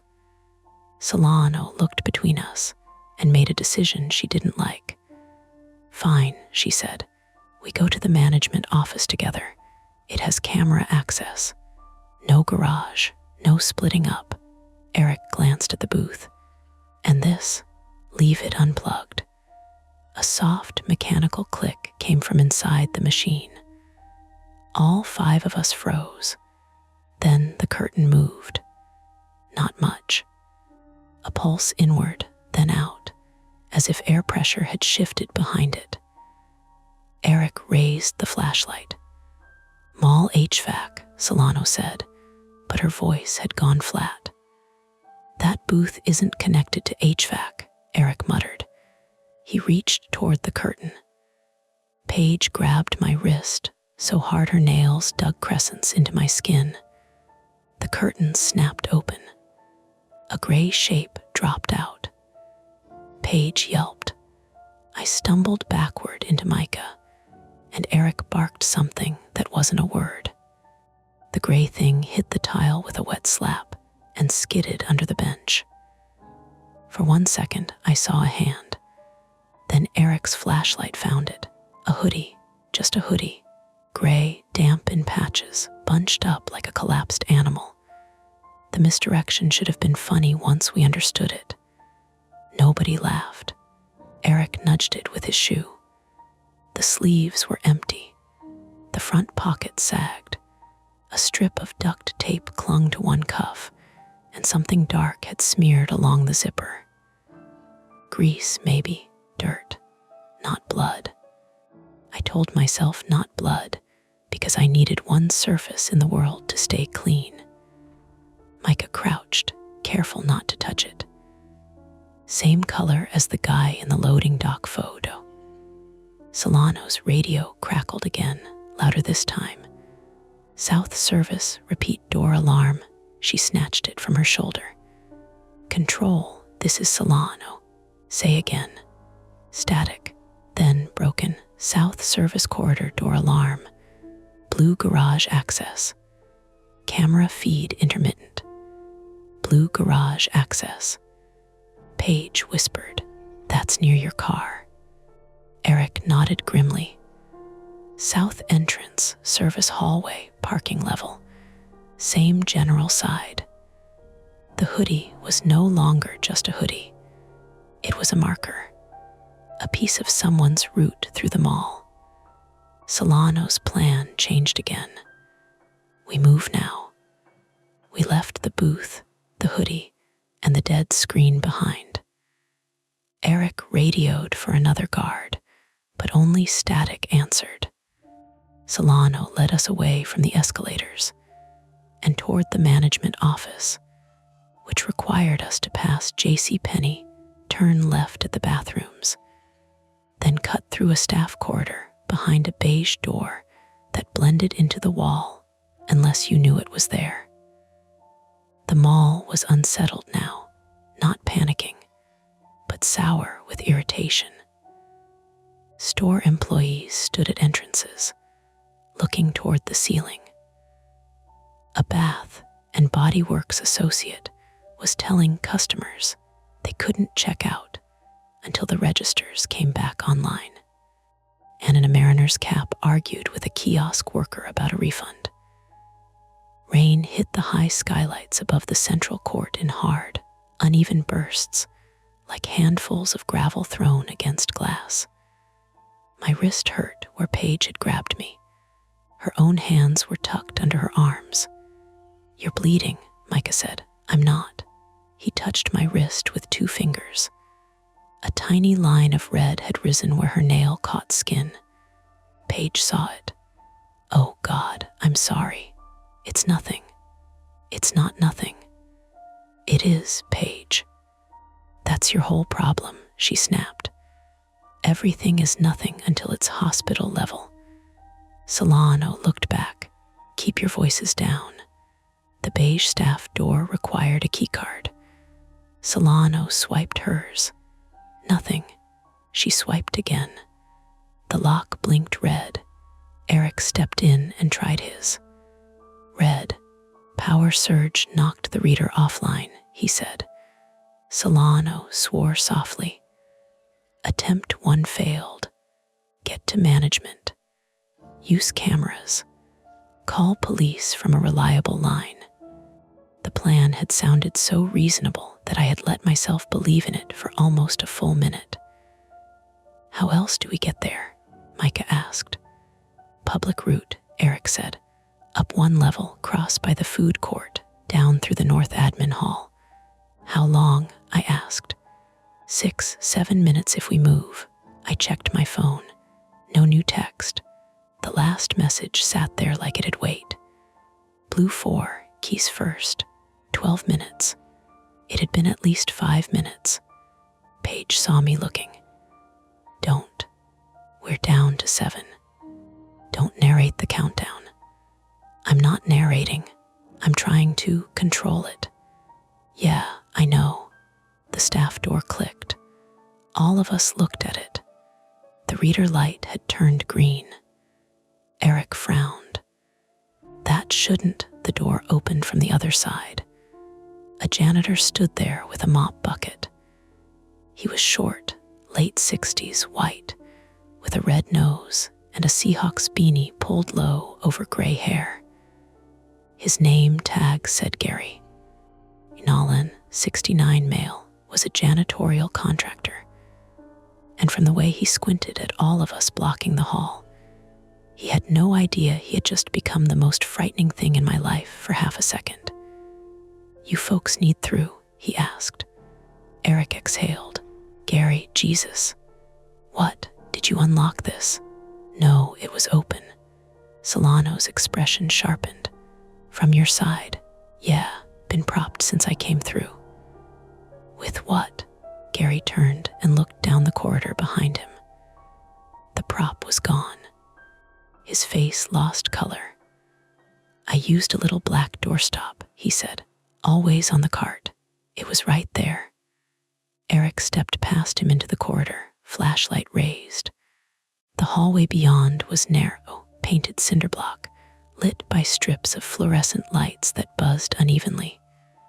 Pipes ran overhead. The floor sloped slightly toward a drain. It smelled of mop water, cardboard, and hot electrical dust. Solano looked at us. "Stay between us. No wandering. No opening side doors." We entered. The staff corridor ran behind the public stores like the mall's unfinished skeleton. To our left, doors were labeled with store names in black marker. JCP, BACKSTOCK, Janitor, ELEC2. To our right, a longer wall with occasional gray push bars led to emergency exits and service passages. Somewhere ahead, a cartwheel squeaked in slow circles, though nothing moved. Gary stayed by his bucket, watching us go. "Hey," he called after us. "You all looking for that camera guy?" We stopped. Solano turned. "What camera guy?" Gary shrugged, suddenly regretting speaking. "Guy with the cap, vendor maybe. Had one of those hard cases, came through earlier. Said he was servicing the photo thing." "The vendor tech," I said. Eric walked back toward him.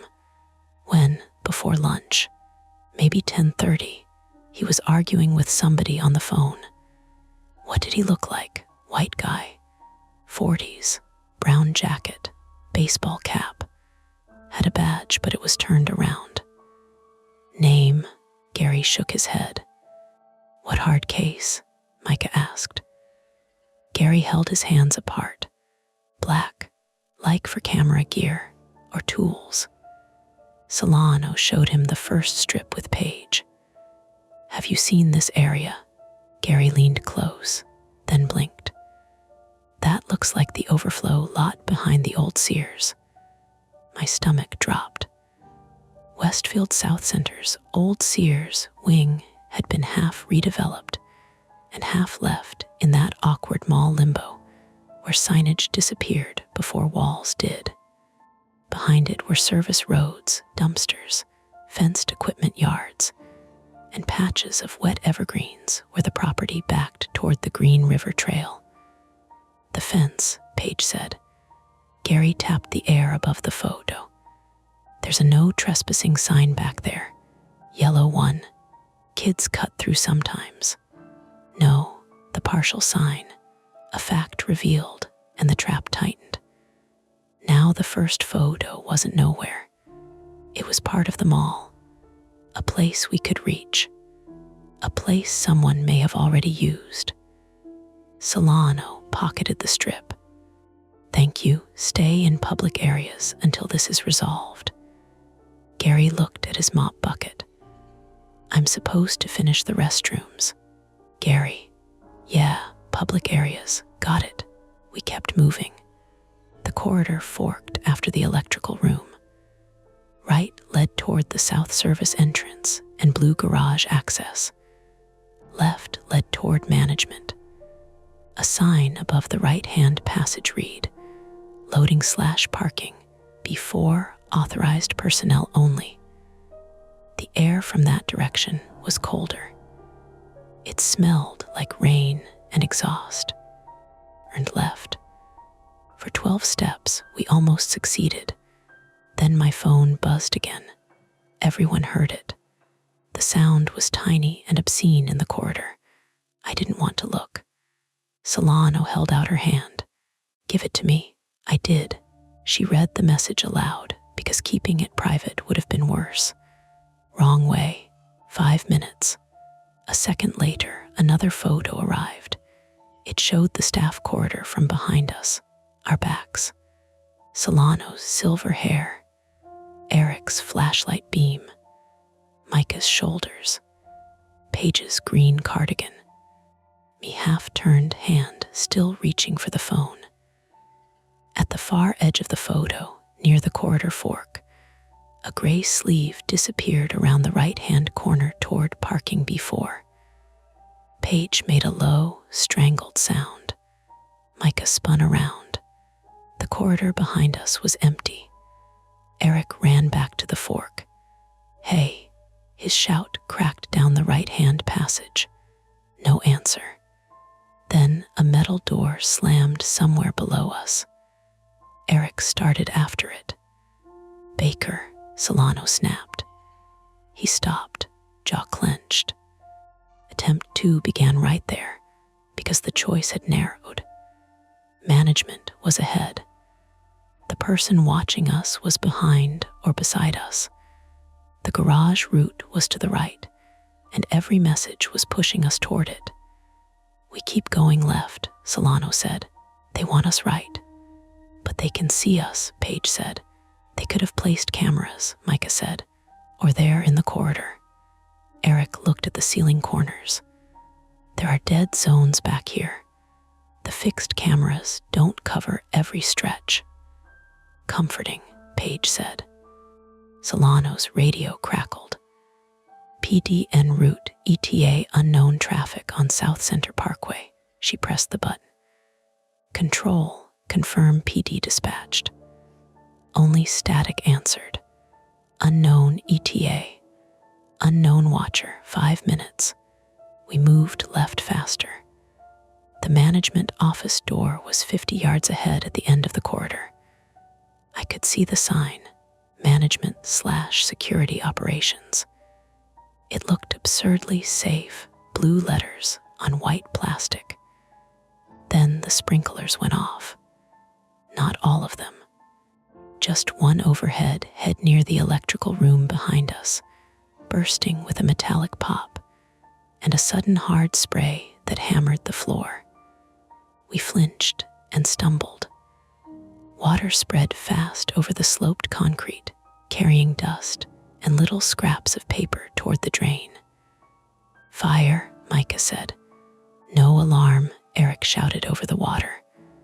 The fluorescent lights flickered. One went out. Another strobed weakly. Solano pushed us forward. "Move." Paige slipped first.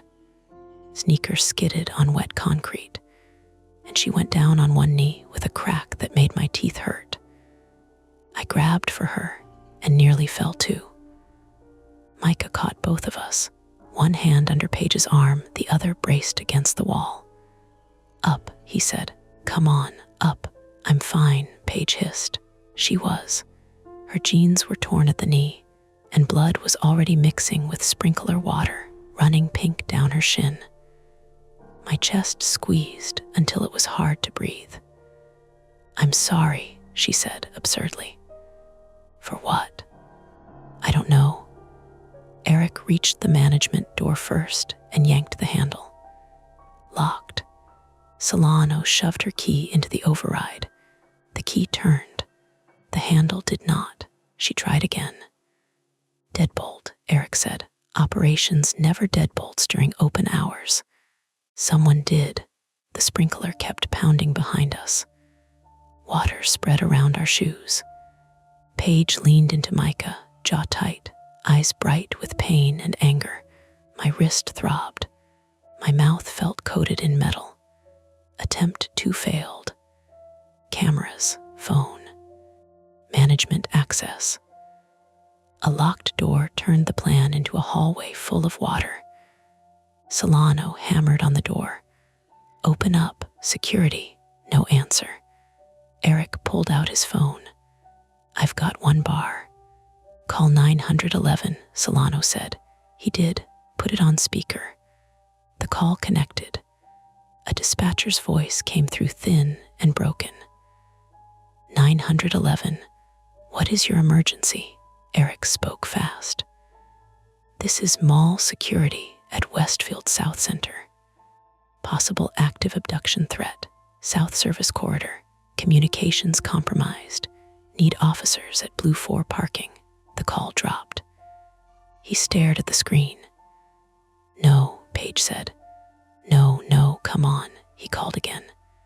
No service.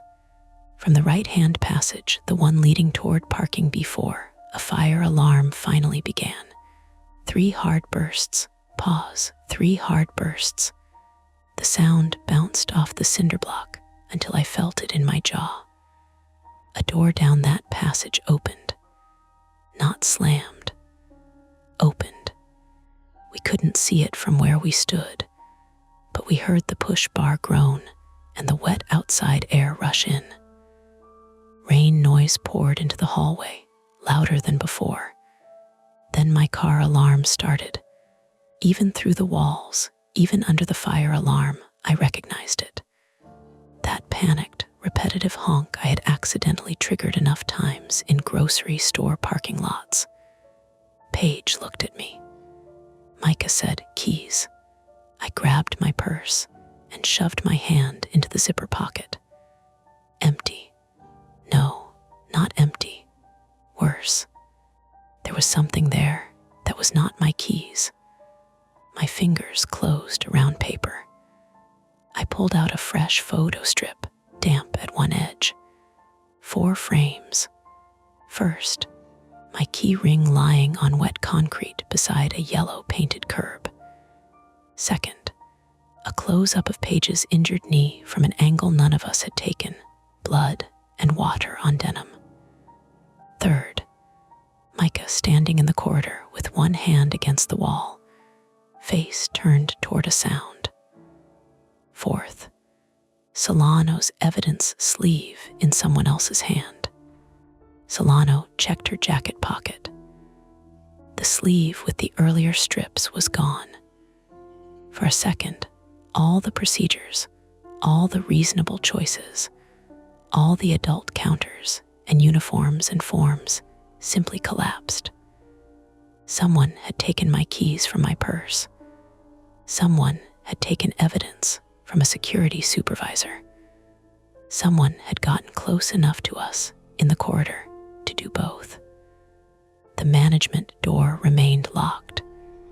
The sprinkler sprayed behind us. The fire alarm screamed from the parking passage. My car alarm blared from Blue 4. And then, at the far end of the corridor behind us, the beige staff door we had entered through slammed shut. The click of its lock carried clearly under everything. We were sealed inside the service hallway, with the only open route leading right, toward the south service door, the parking garage, and whoever had my keys. Solano looked at Eric. Eric looked toward the right-hand passage. Paige wiped rainwater or tears from her face with the heel of her hand. We can't go back. No one argued. The hallway lights flickered again, and this time they did not come all the way back. We went right because the hallway made the decision for us. Not heroically. Not with anybody saying, "Let's do this." We went right because the beige staff door had locked behind us. The management office was dead-bolted ahead, and water was crawling under our shoes from the broken sprinkler. The only air that moved came from the parking passage, cold and wet, and smelling like exhaust, concrete, and rainwater. The fire alarm pulsed in threes. Hard sound. Pause. Hard sound. Pause. My car alarm answered from somewhere below and ahead, frantic and familiar. Eric took point with the flashlight. Solano stayed behind us, one hand on Paige's elbow, the other holding her radio like she might squeeze a signal out of it. Micah had Paige's other arm over his shoulders. Paige tried to limp without leaning on him. She failed. Every few steps, her breath hitched through her teeth. I walked with one hand inside my purse, gripping the only thing left in the zipper pocket, my keychain pepper spray detached from the keys, bright purple. A birthday gift from Paige 2 years ago after I complained about walking to my car after late shifts. "Have you ever used that?" Micah asked without looking at me. No, pointed away from us. Helpful, necessary. The passage sloped down slightly before turning left. Painted arrows on the wall pointed toward loading bays and parking B4. Water dripped from overhead pipes in fat, irregular taps. The lights here were half dead, every third fixture dark, the rest flickering with a faint electric buzz that made my teeth feel too large for my mouth. At the bend, Eric stopped. He crouched and picked something off the floor. My keys. They lay beside the yellow curb exactly like in the photo. Rainwater spattered across the black plastic fob. For one stupid second, I almost lunged for them. Eric caught my wrist. "Don't." He shone the flashlight around the concrete. The key ring was sitting in the middle of a strip of clear fishing line stretched ankle-high between a pipe bracket and the bottom of a rolling service cart. The line was almost invisible until the beam hit it. Beyond it, a stack of flattened cardboard boxes leaned against the wall, heavy with water.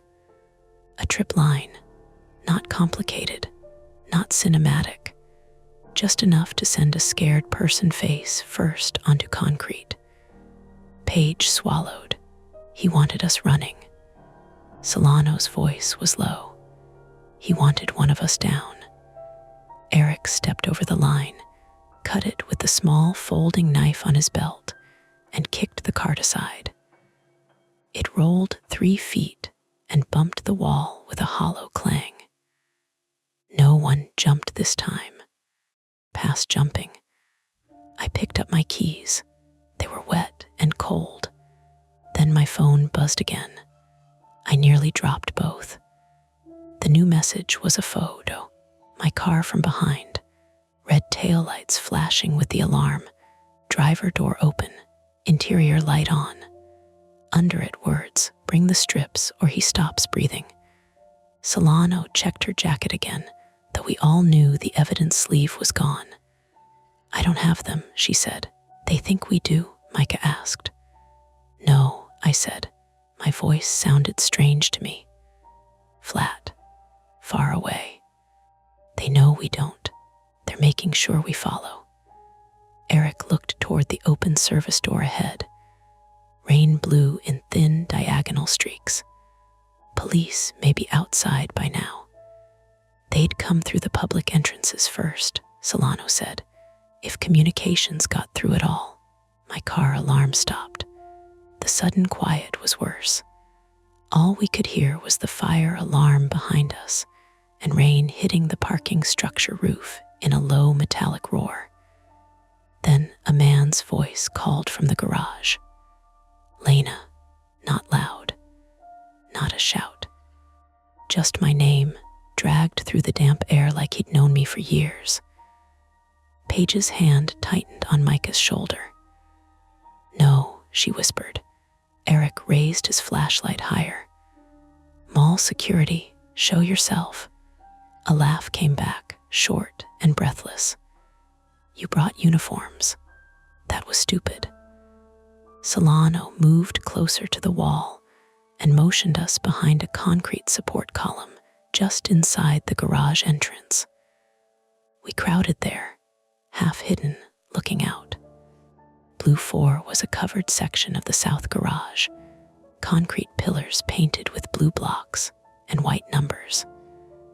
My Subaru sat 2 rows over, near the wall, hazard lights blinking now instead of the alarm.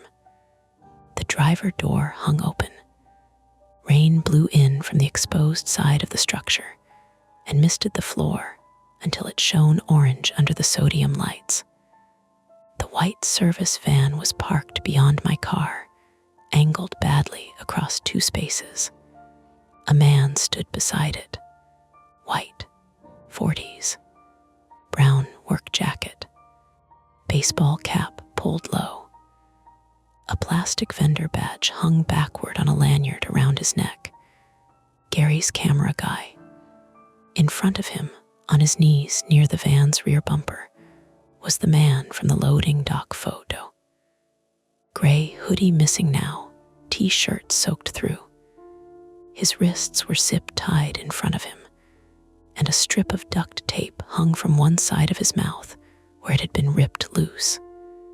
He was alive, barely upright, but alive. The vendor had one hand knotted in the back of his shirt. The other held a box cutter against the side of his neck. Not pressed hard, hard enough. Everything in me tried to leave my body. Micah whispered, "Oh God." Eric shifted, but Solano grabbed his sleeve. "No clean approach," she murmured. "I can take him, with a flashlight and a pocket knife." "No," the man by the van called again. "Lena Mercer, come out where I can see your hands." Paige turned to me.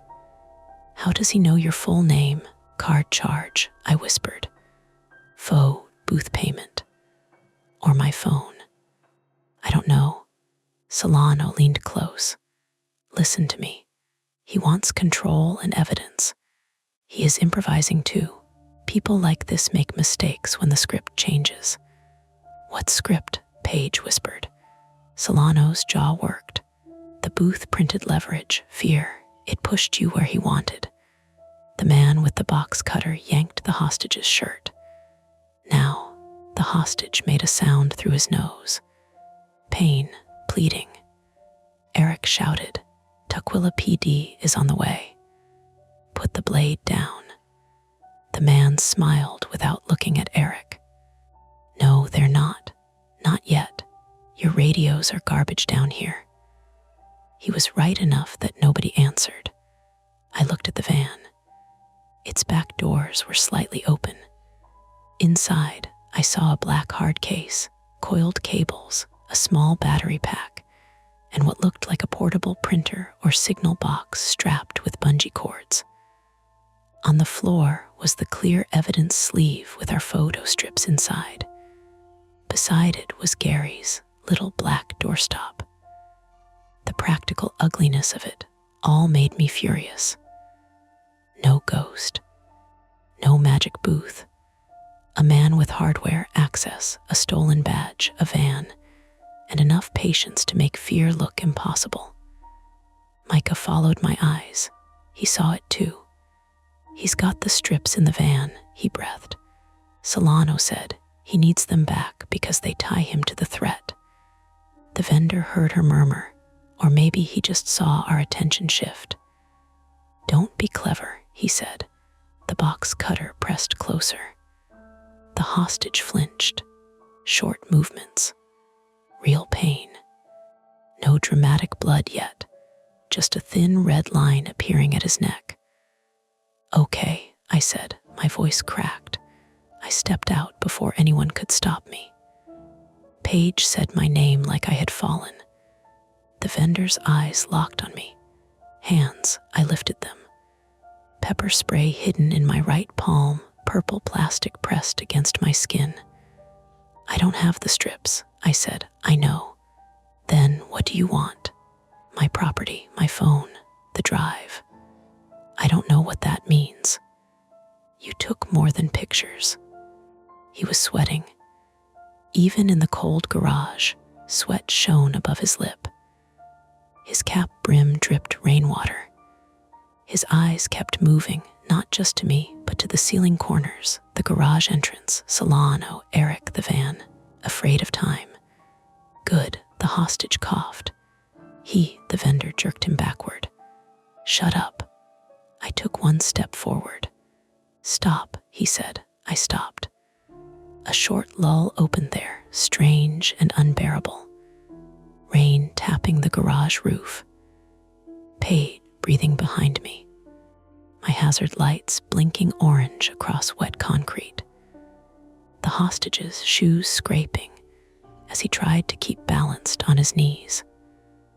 I could see the yellow, "No trespassing" sign through the far opening of the garage, past the service road, and a line of wet evergreens behind the old Sears overflow lot.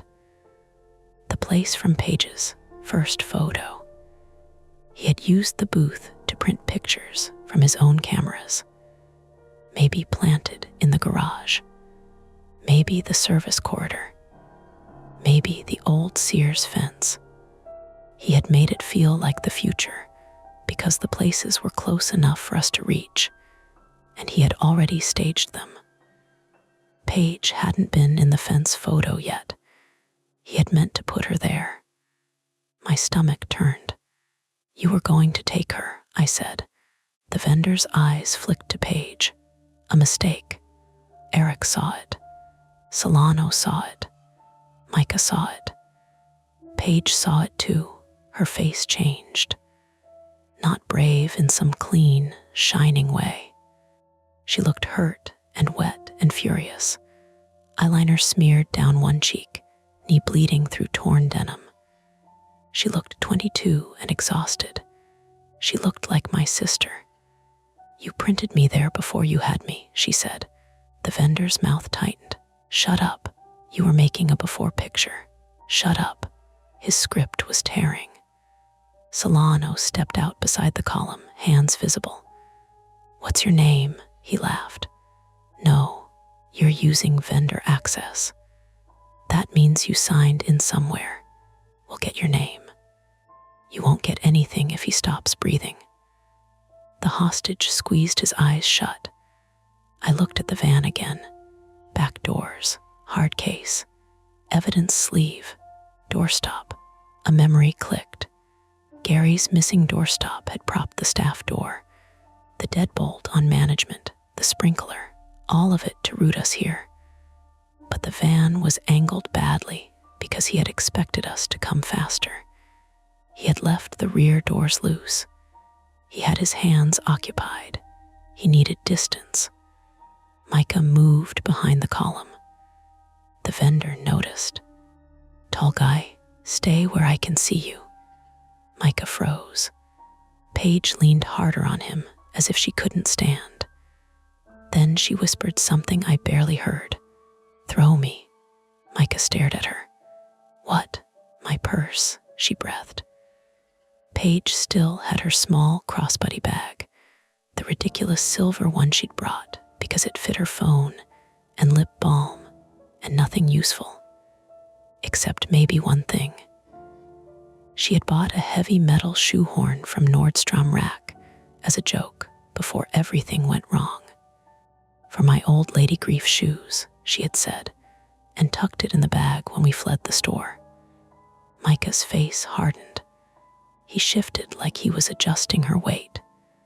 The vendor turned the blade back toward the hostage. Enough. Then 3 things happened too fast to be graceful. Micah swung Paige's silver bag underhand hard. It hit the vendor in the face with a wet, metallic smack. The shoehorn inside gave it weight. The box cutter jerked away from the hostage's neck. Eric charged. I sprayed. Not beautifully. Not like training.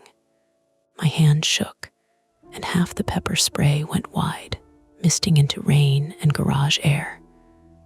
But enough hit the vendor's eyes and mouth that he screamed. A raw animal sound.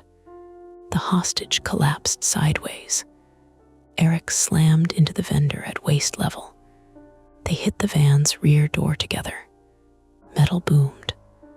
The black hard case tumbled out, cracked open, and spilled cables across the concrete. The vendor still had the box cutter. He slashed blind. Eric shouted. Blood appeared across his forearm, a dark line opening fast. Solano ran past me toward the hostage, dragging him by the shoulders away from the van. "Micah," she yelled. Micah got Paige behind a pillar and sprinted to help. I stood there with the useless pepper spray in my hand, coughing because the wind had blown some of it back into my own face. My eyes watered. My throat seized. "Move," I told myself. "Move." The vendor shoved Eric off and stumbled toward the van's open driver door, one hand over his eyes, the other still gripping the cutter. He wasn't trying to fight now. He was trying to leave. With my car blocking part of his angle, he couldn't pull straight out without reversing. The van engine was already running. Exhaust puffed white in the damp air. "The keys," Solano shouted. "Not my keys. His. They were in the van ignition." I ran for the rear doors. Stupid. Necessary. Both. The evidence sleeve lay on the floor near the bumper, half under the black hard case. I grabbed it. The vendor heard or sensed me and swung backward. The box cutter caught my coat sleeve and sliced through fabric. A hot line opened along my forearm. I dropped the sleeve. He lunged. I slipped on wet concrete and went down hard on my hip. Pain shot up my side, so bright my vision speckled. The vendor loomed over me, eyes streaming, face red and twisted. Then Paige hit him with Eric's flashlight. I don't know when she got it. Eric must have dropped it in the first struggle. She swung with both hands, bad knee buckling, teeth bared. The flashlight cracked against the vendor's temple. Not enough to knock him out. Enough to stagger him. "Don't touch her," she screamed. He backhanded her. The sound was small, horrible.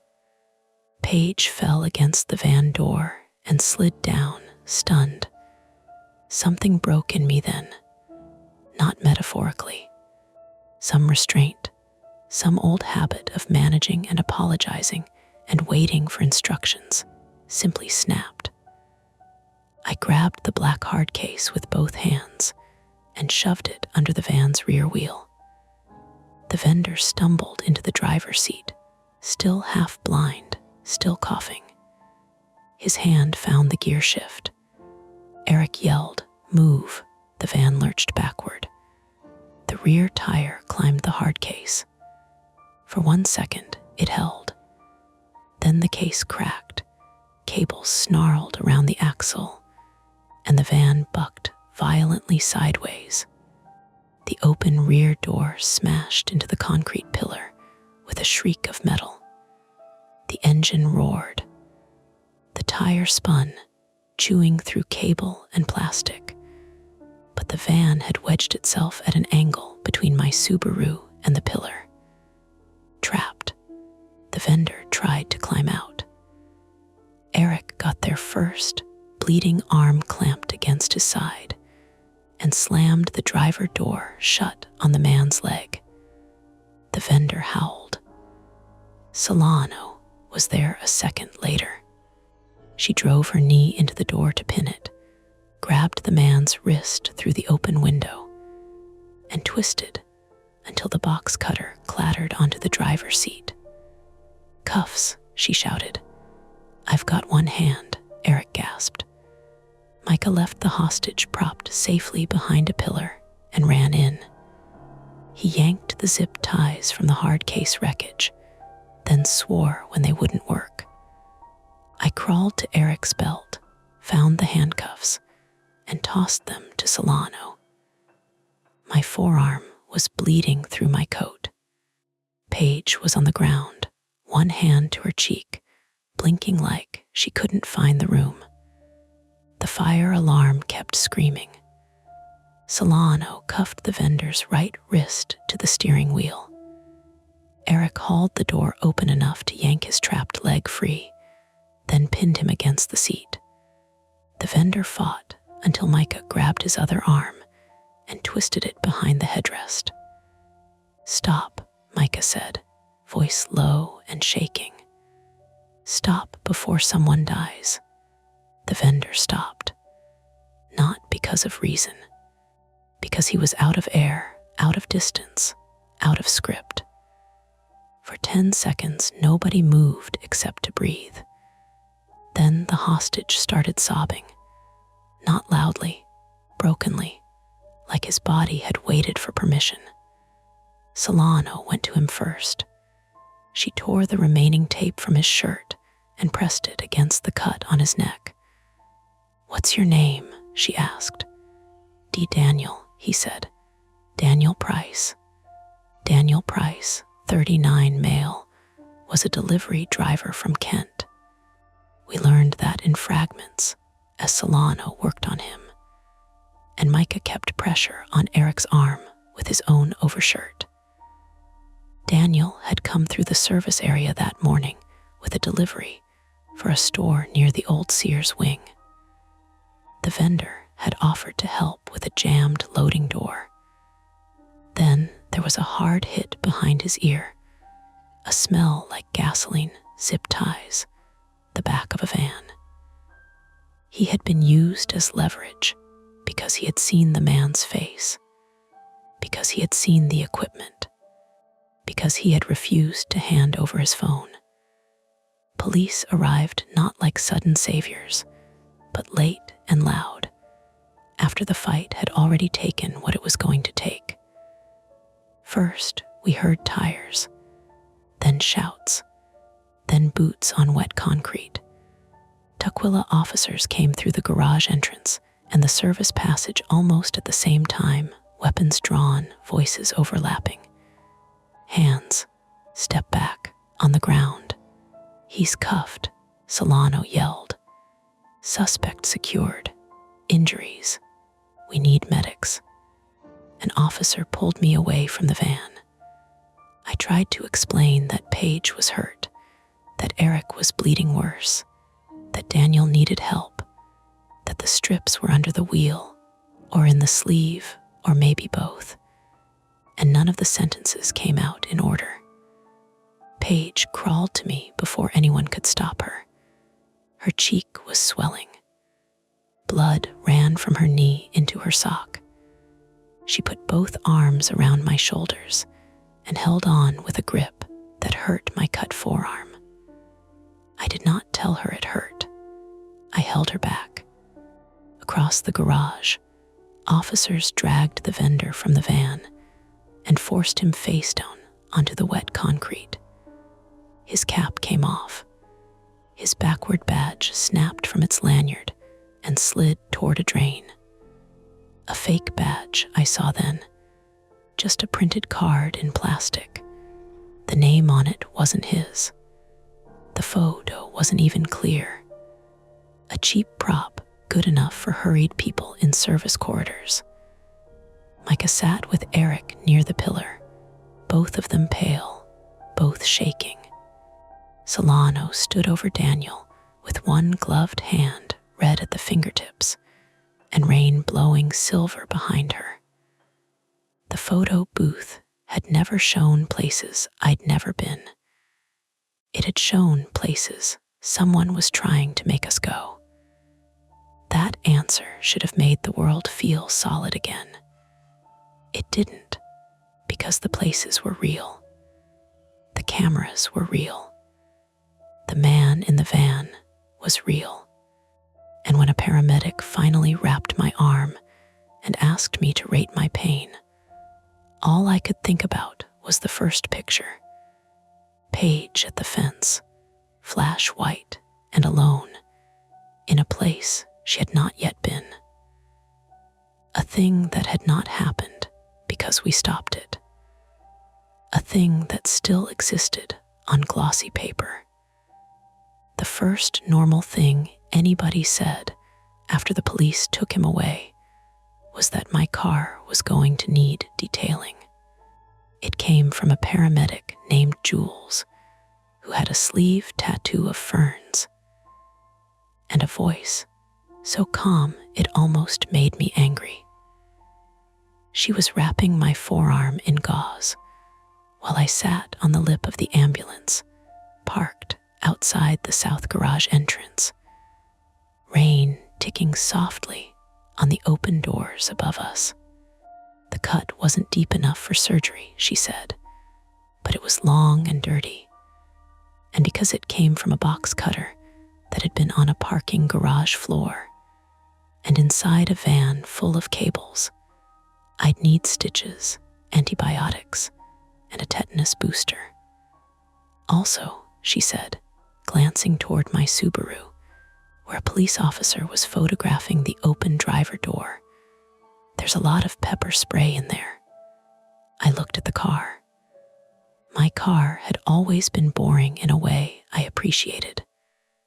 Gray Subaru hatchback, dog hair from work stuck in the fabric, even though I did not own a dog. A coffee stain in the cup holder from last winter. A cracked phone mount I kept meaning to replace. Now the driver door hung open under the orange garage light, the floor mat dark with rain, the hazard lights still blinking because nobody had thought to turn them off. Evidence markers dotted the concrete nearby like small yellow teeth. I liked that car, I said. Jules smiled with only one corner of her mouth. It's still a car, just one with a story now. I don't want it to have a story. No one ever does. That was the second normal thing, and it landed harder. Paige sat in the back of another ambulance with a blanket around her shoulders and an ice pack pressed to her cheek.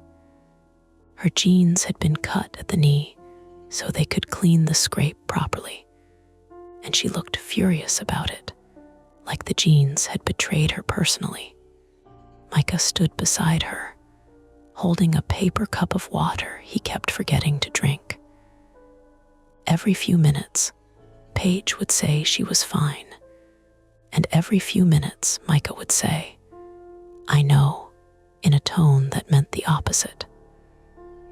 Paige Mercer, 22, female, my sister, had a bruised cheekbone, a sprained knee, and enough adrenaline in her that she kept trying to stand up. Micah Ward, 27, male, my friend, had no major visible injuries besides scraped knuckles and red eyes from the pepper spray drift. But his hands shook whenever they weren't holding something. Marisol Solano, 58, female, the security supervisor, had refused transport until every one of us had been assessed, then stood under the garage, overhang giving statements with blood dried along one cuff.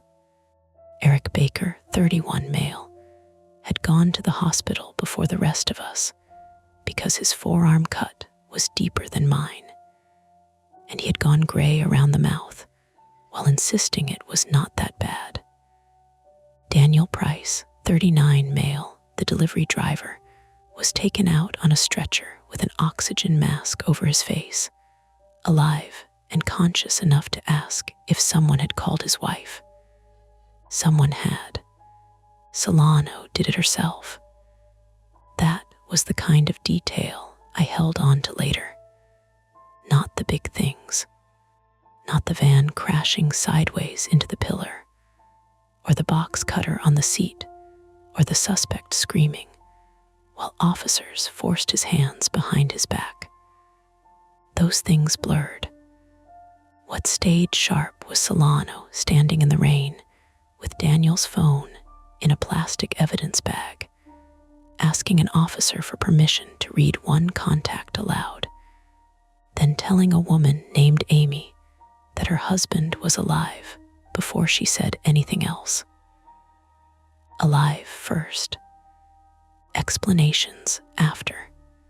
Police separated us for statements, which made sense and felt cruel.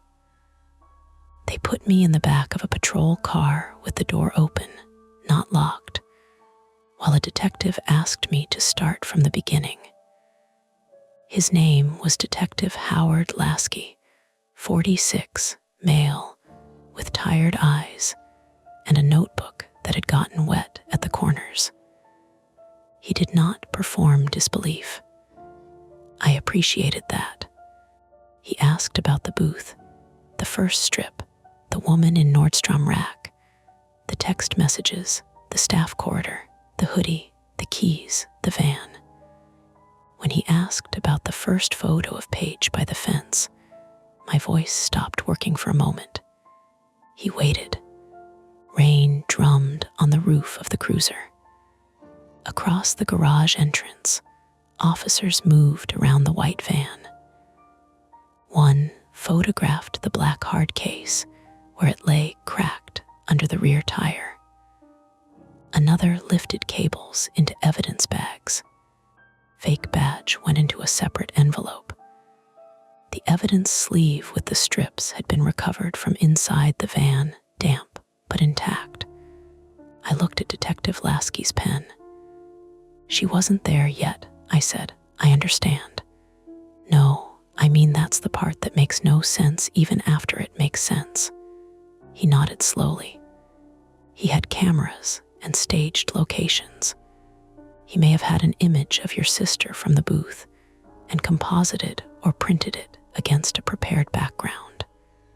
Like Photoshop, possibly. Or a camera feed with a still inserted, or something simpler and uglier. He glanced toward the mall doors. People overestimate how much technology has to work when fear does most of the work for it. That sentence stayed with me too. Later, we learned pieces. Not all of it, never all. The man who had called himself a vendor tech was named Nolan Greer, 43, male, though he had used at least 2 contractor aliases. He had not worked for Photo Memories LLC, the company that owned the booth, but he had worked 3 years earlier for a subcontractor that maintained amusement kiosks in malls across Washington and Oregon. He knew the access routines. He knew which service doors were propped during deliveries.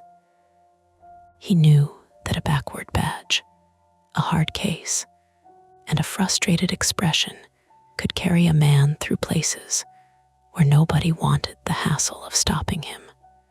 Police found 3 small wireless cameras in the South Service corridor, one above the Blue 4 elevator lobby, and one hidden behind a cracked plastic sign near the old Sears overflow lot. They found a portable photo printer and a small computer in the van, along with a cellular router, battery packs, blank photo paper, zip ties, duct tape, and a folder of printed images. Some were of strangers. Some were of mall staff. Some were empty locations. The chain link fence, the loading bay, the parking pillar, the inside of the booth curtain. They found the photo booth's back panel had been opened and modified. Not elegantly. The wiring was ugly, taped and spliced, but good enough to hijack the printer feed when Greer wanted it. The booth could still take normal pictures. That was the trick. Normal. Then one wrong image slipped into the strip like a hook under skin. The police did not tell us everything in the folder. I did not ask twice. The woman from Nordstrom Rack was real.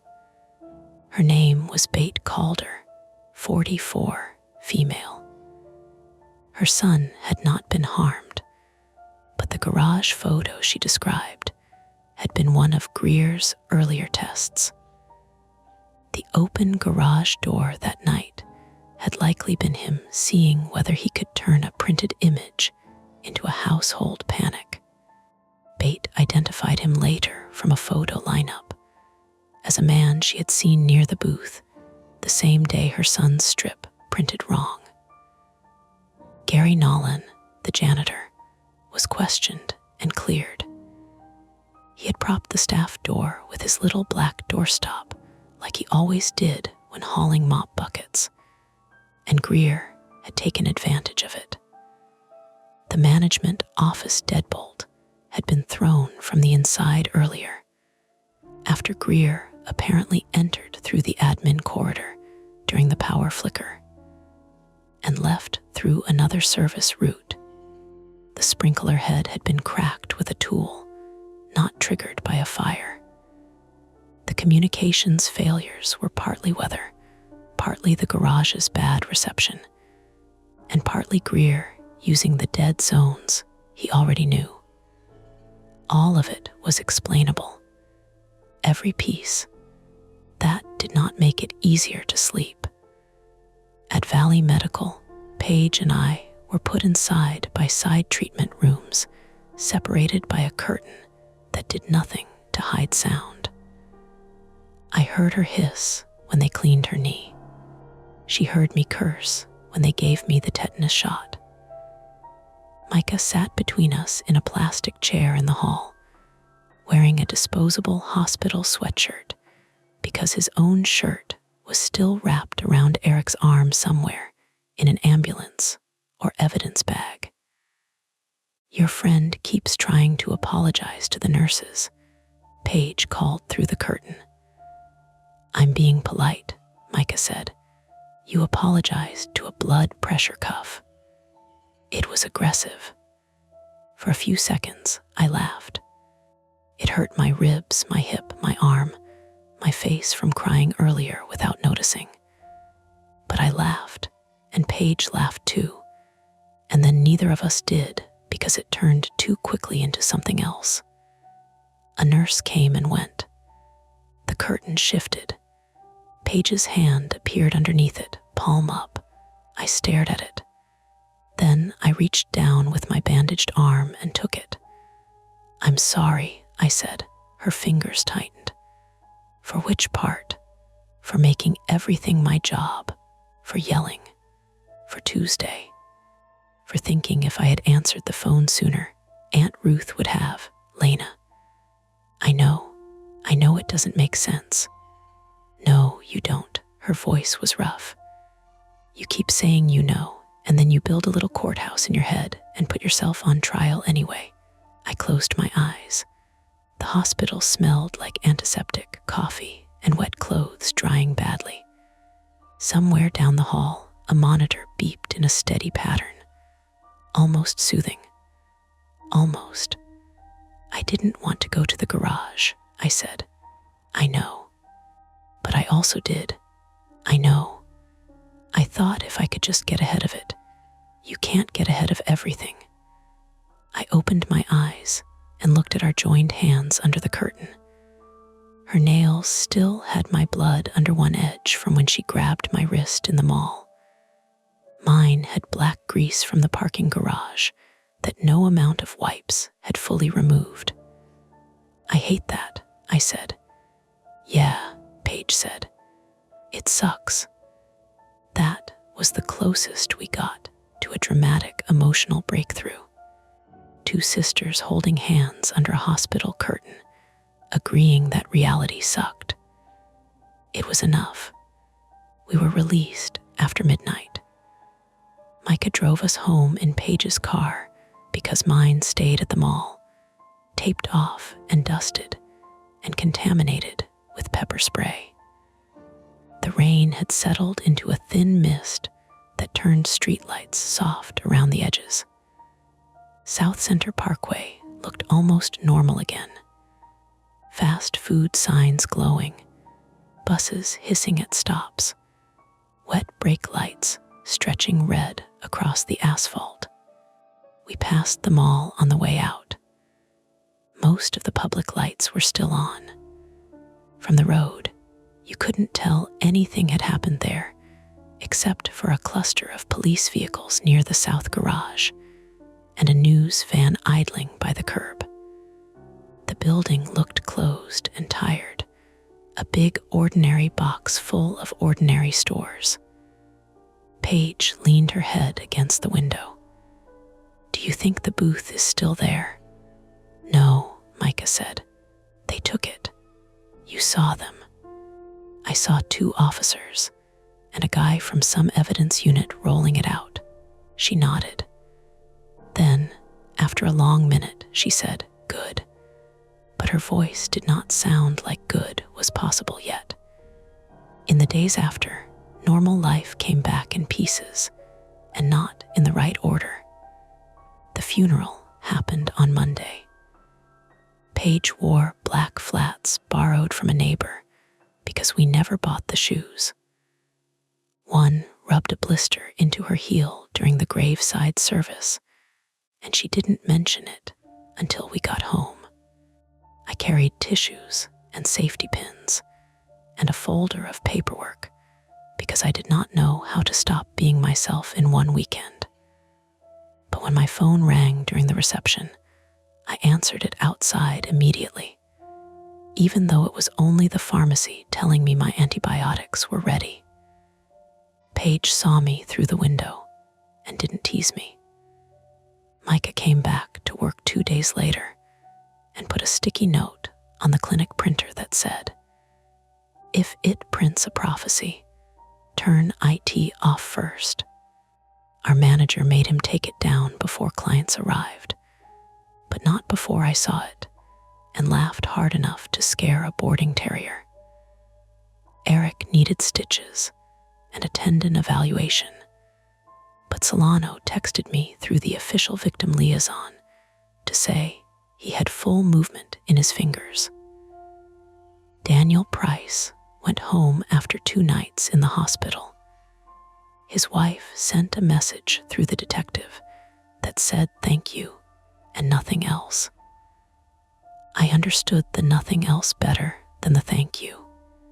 Nolan Greer was charged with kidnapping, assault, unlawful imprisonment, stalking, evidence tampering, and a list of computer and access crimes I did not fully understand. More charges were possible, Detective Lasky said, depending on what they recovered from his drives. He did not say if, he said depending. That was one of the cracks. Another was the photo strip. The police kept the originals, but copies made their way into evidence packets. And one day, Detective Lasky showed us printed duplicates during a follow-up interview. Paige refused to look at hers. I looked for both of us. The first image still showed her at the fence by the old Sears overflow lot. Flash white in the dark, green cardigan blackened by poor lighting, yellow sign cut off at no. Lasky explained that Greer had likely created it from a frame captured inside the booth, isolating Paige and placing her into a live or pre-recorded shot from the hidden camera near the fence. Rushed, but effective. Enough to make us afraid. Enough to move us. I wanted to accept that completely. I mostly did. But in the photo, Paige's silver beret caught the flash from the wrong side. Inside the booth, the flash had been above and slightly left. At the fence, the glint came from low right. I pointed it out. Lasky looked longer than I liked. Then he said, "Composite artifacts can be strange." He wrote something down. That was all. A week later, Paige and I went back to Westfield South Center because she insisted we had to finish the stupid errand or the stupid errand wins. Micah came too, though he pretended it was because he needed socks. The mall had already repaired itself. That was the most disturbing part. The corridor by J.C. Penney smelled again of pretzels, wet coats, and floor cleaner. People carried shopping bags. A toddler lay face down on the tile, refusing to leave the Disney store. The security office door was closed. The beige staff door looked like any other beige staff door. Where the photo booth had been, there was an empty rectangle on the floor, cleaner than the tile around it. 4 darker marks showed where its feet had stood for years. A printed sign had been taped to the wall, temporarily removed for service. Paige stared at it. "That's a terrible sign," she said. Micah crossed his arms. "What would you prefer? Removed because a criminal used IT as a nightmare printer. Bit long for mall signage." I stood in front of the empty space and tried to feel something final. I didn't.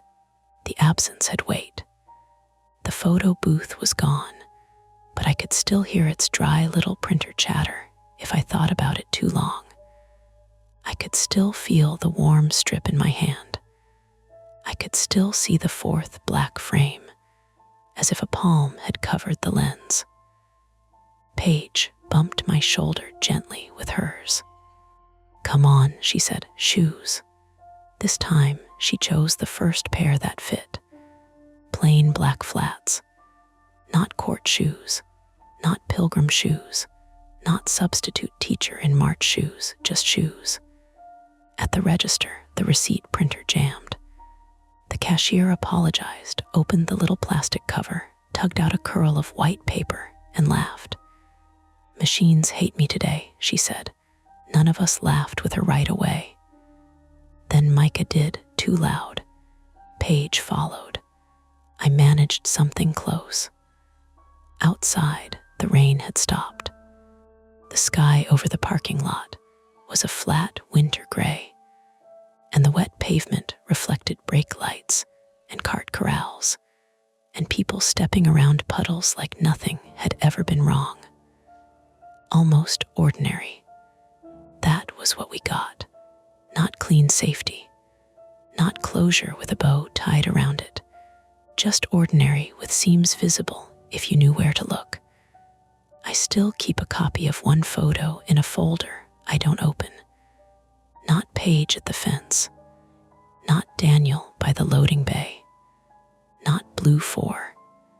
One I kept is the last frame from the strip that printed when nobody was inside the booth. Black. No image, no face, no proof of anything except a covered lens, a blocked view, a blank square where the next terrible thing could have been. Some nights, when the apartment is quiet and my phone screen lights up for no reason I can name, I think about that frame.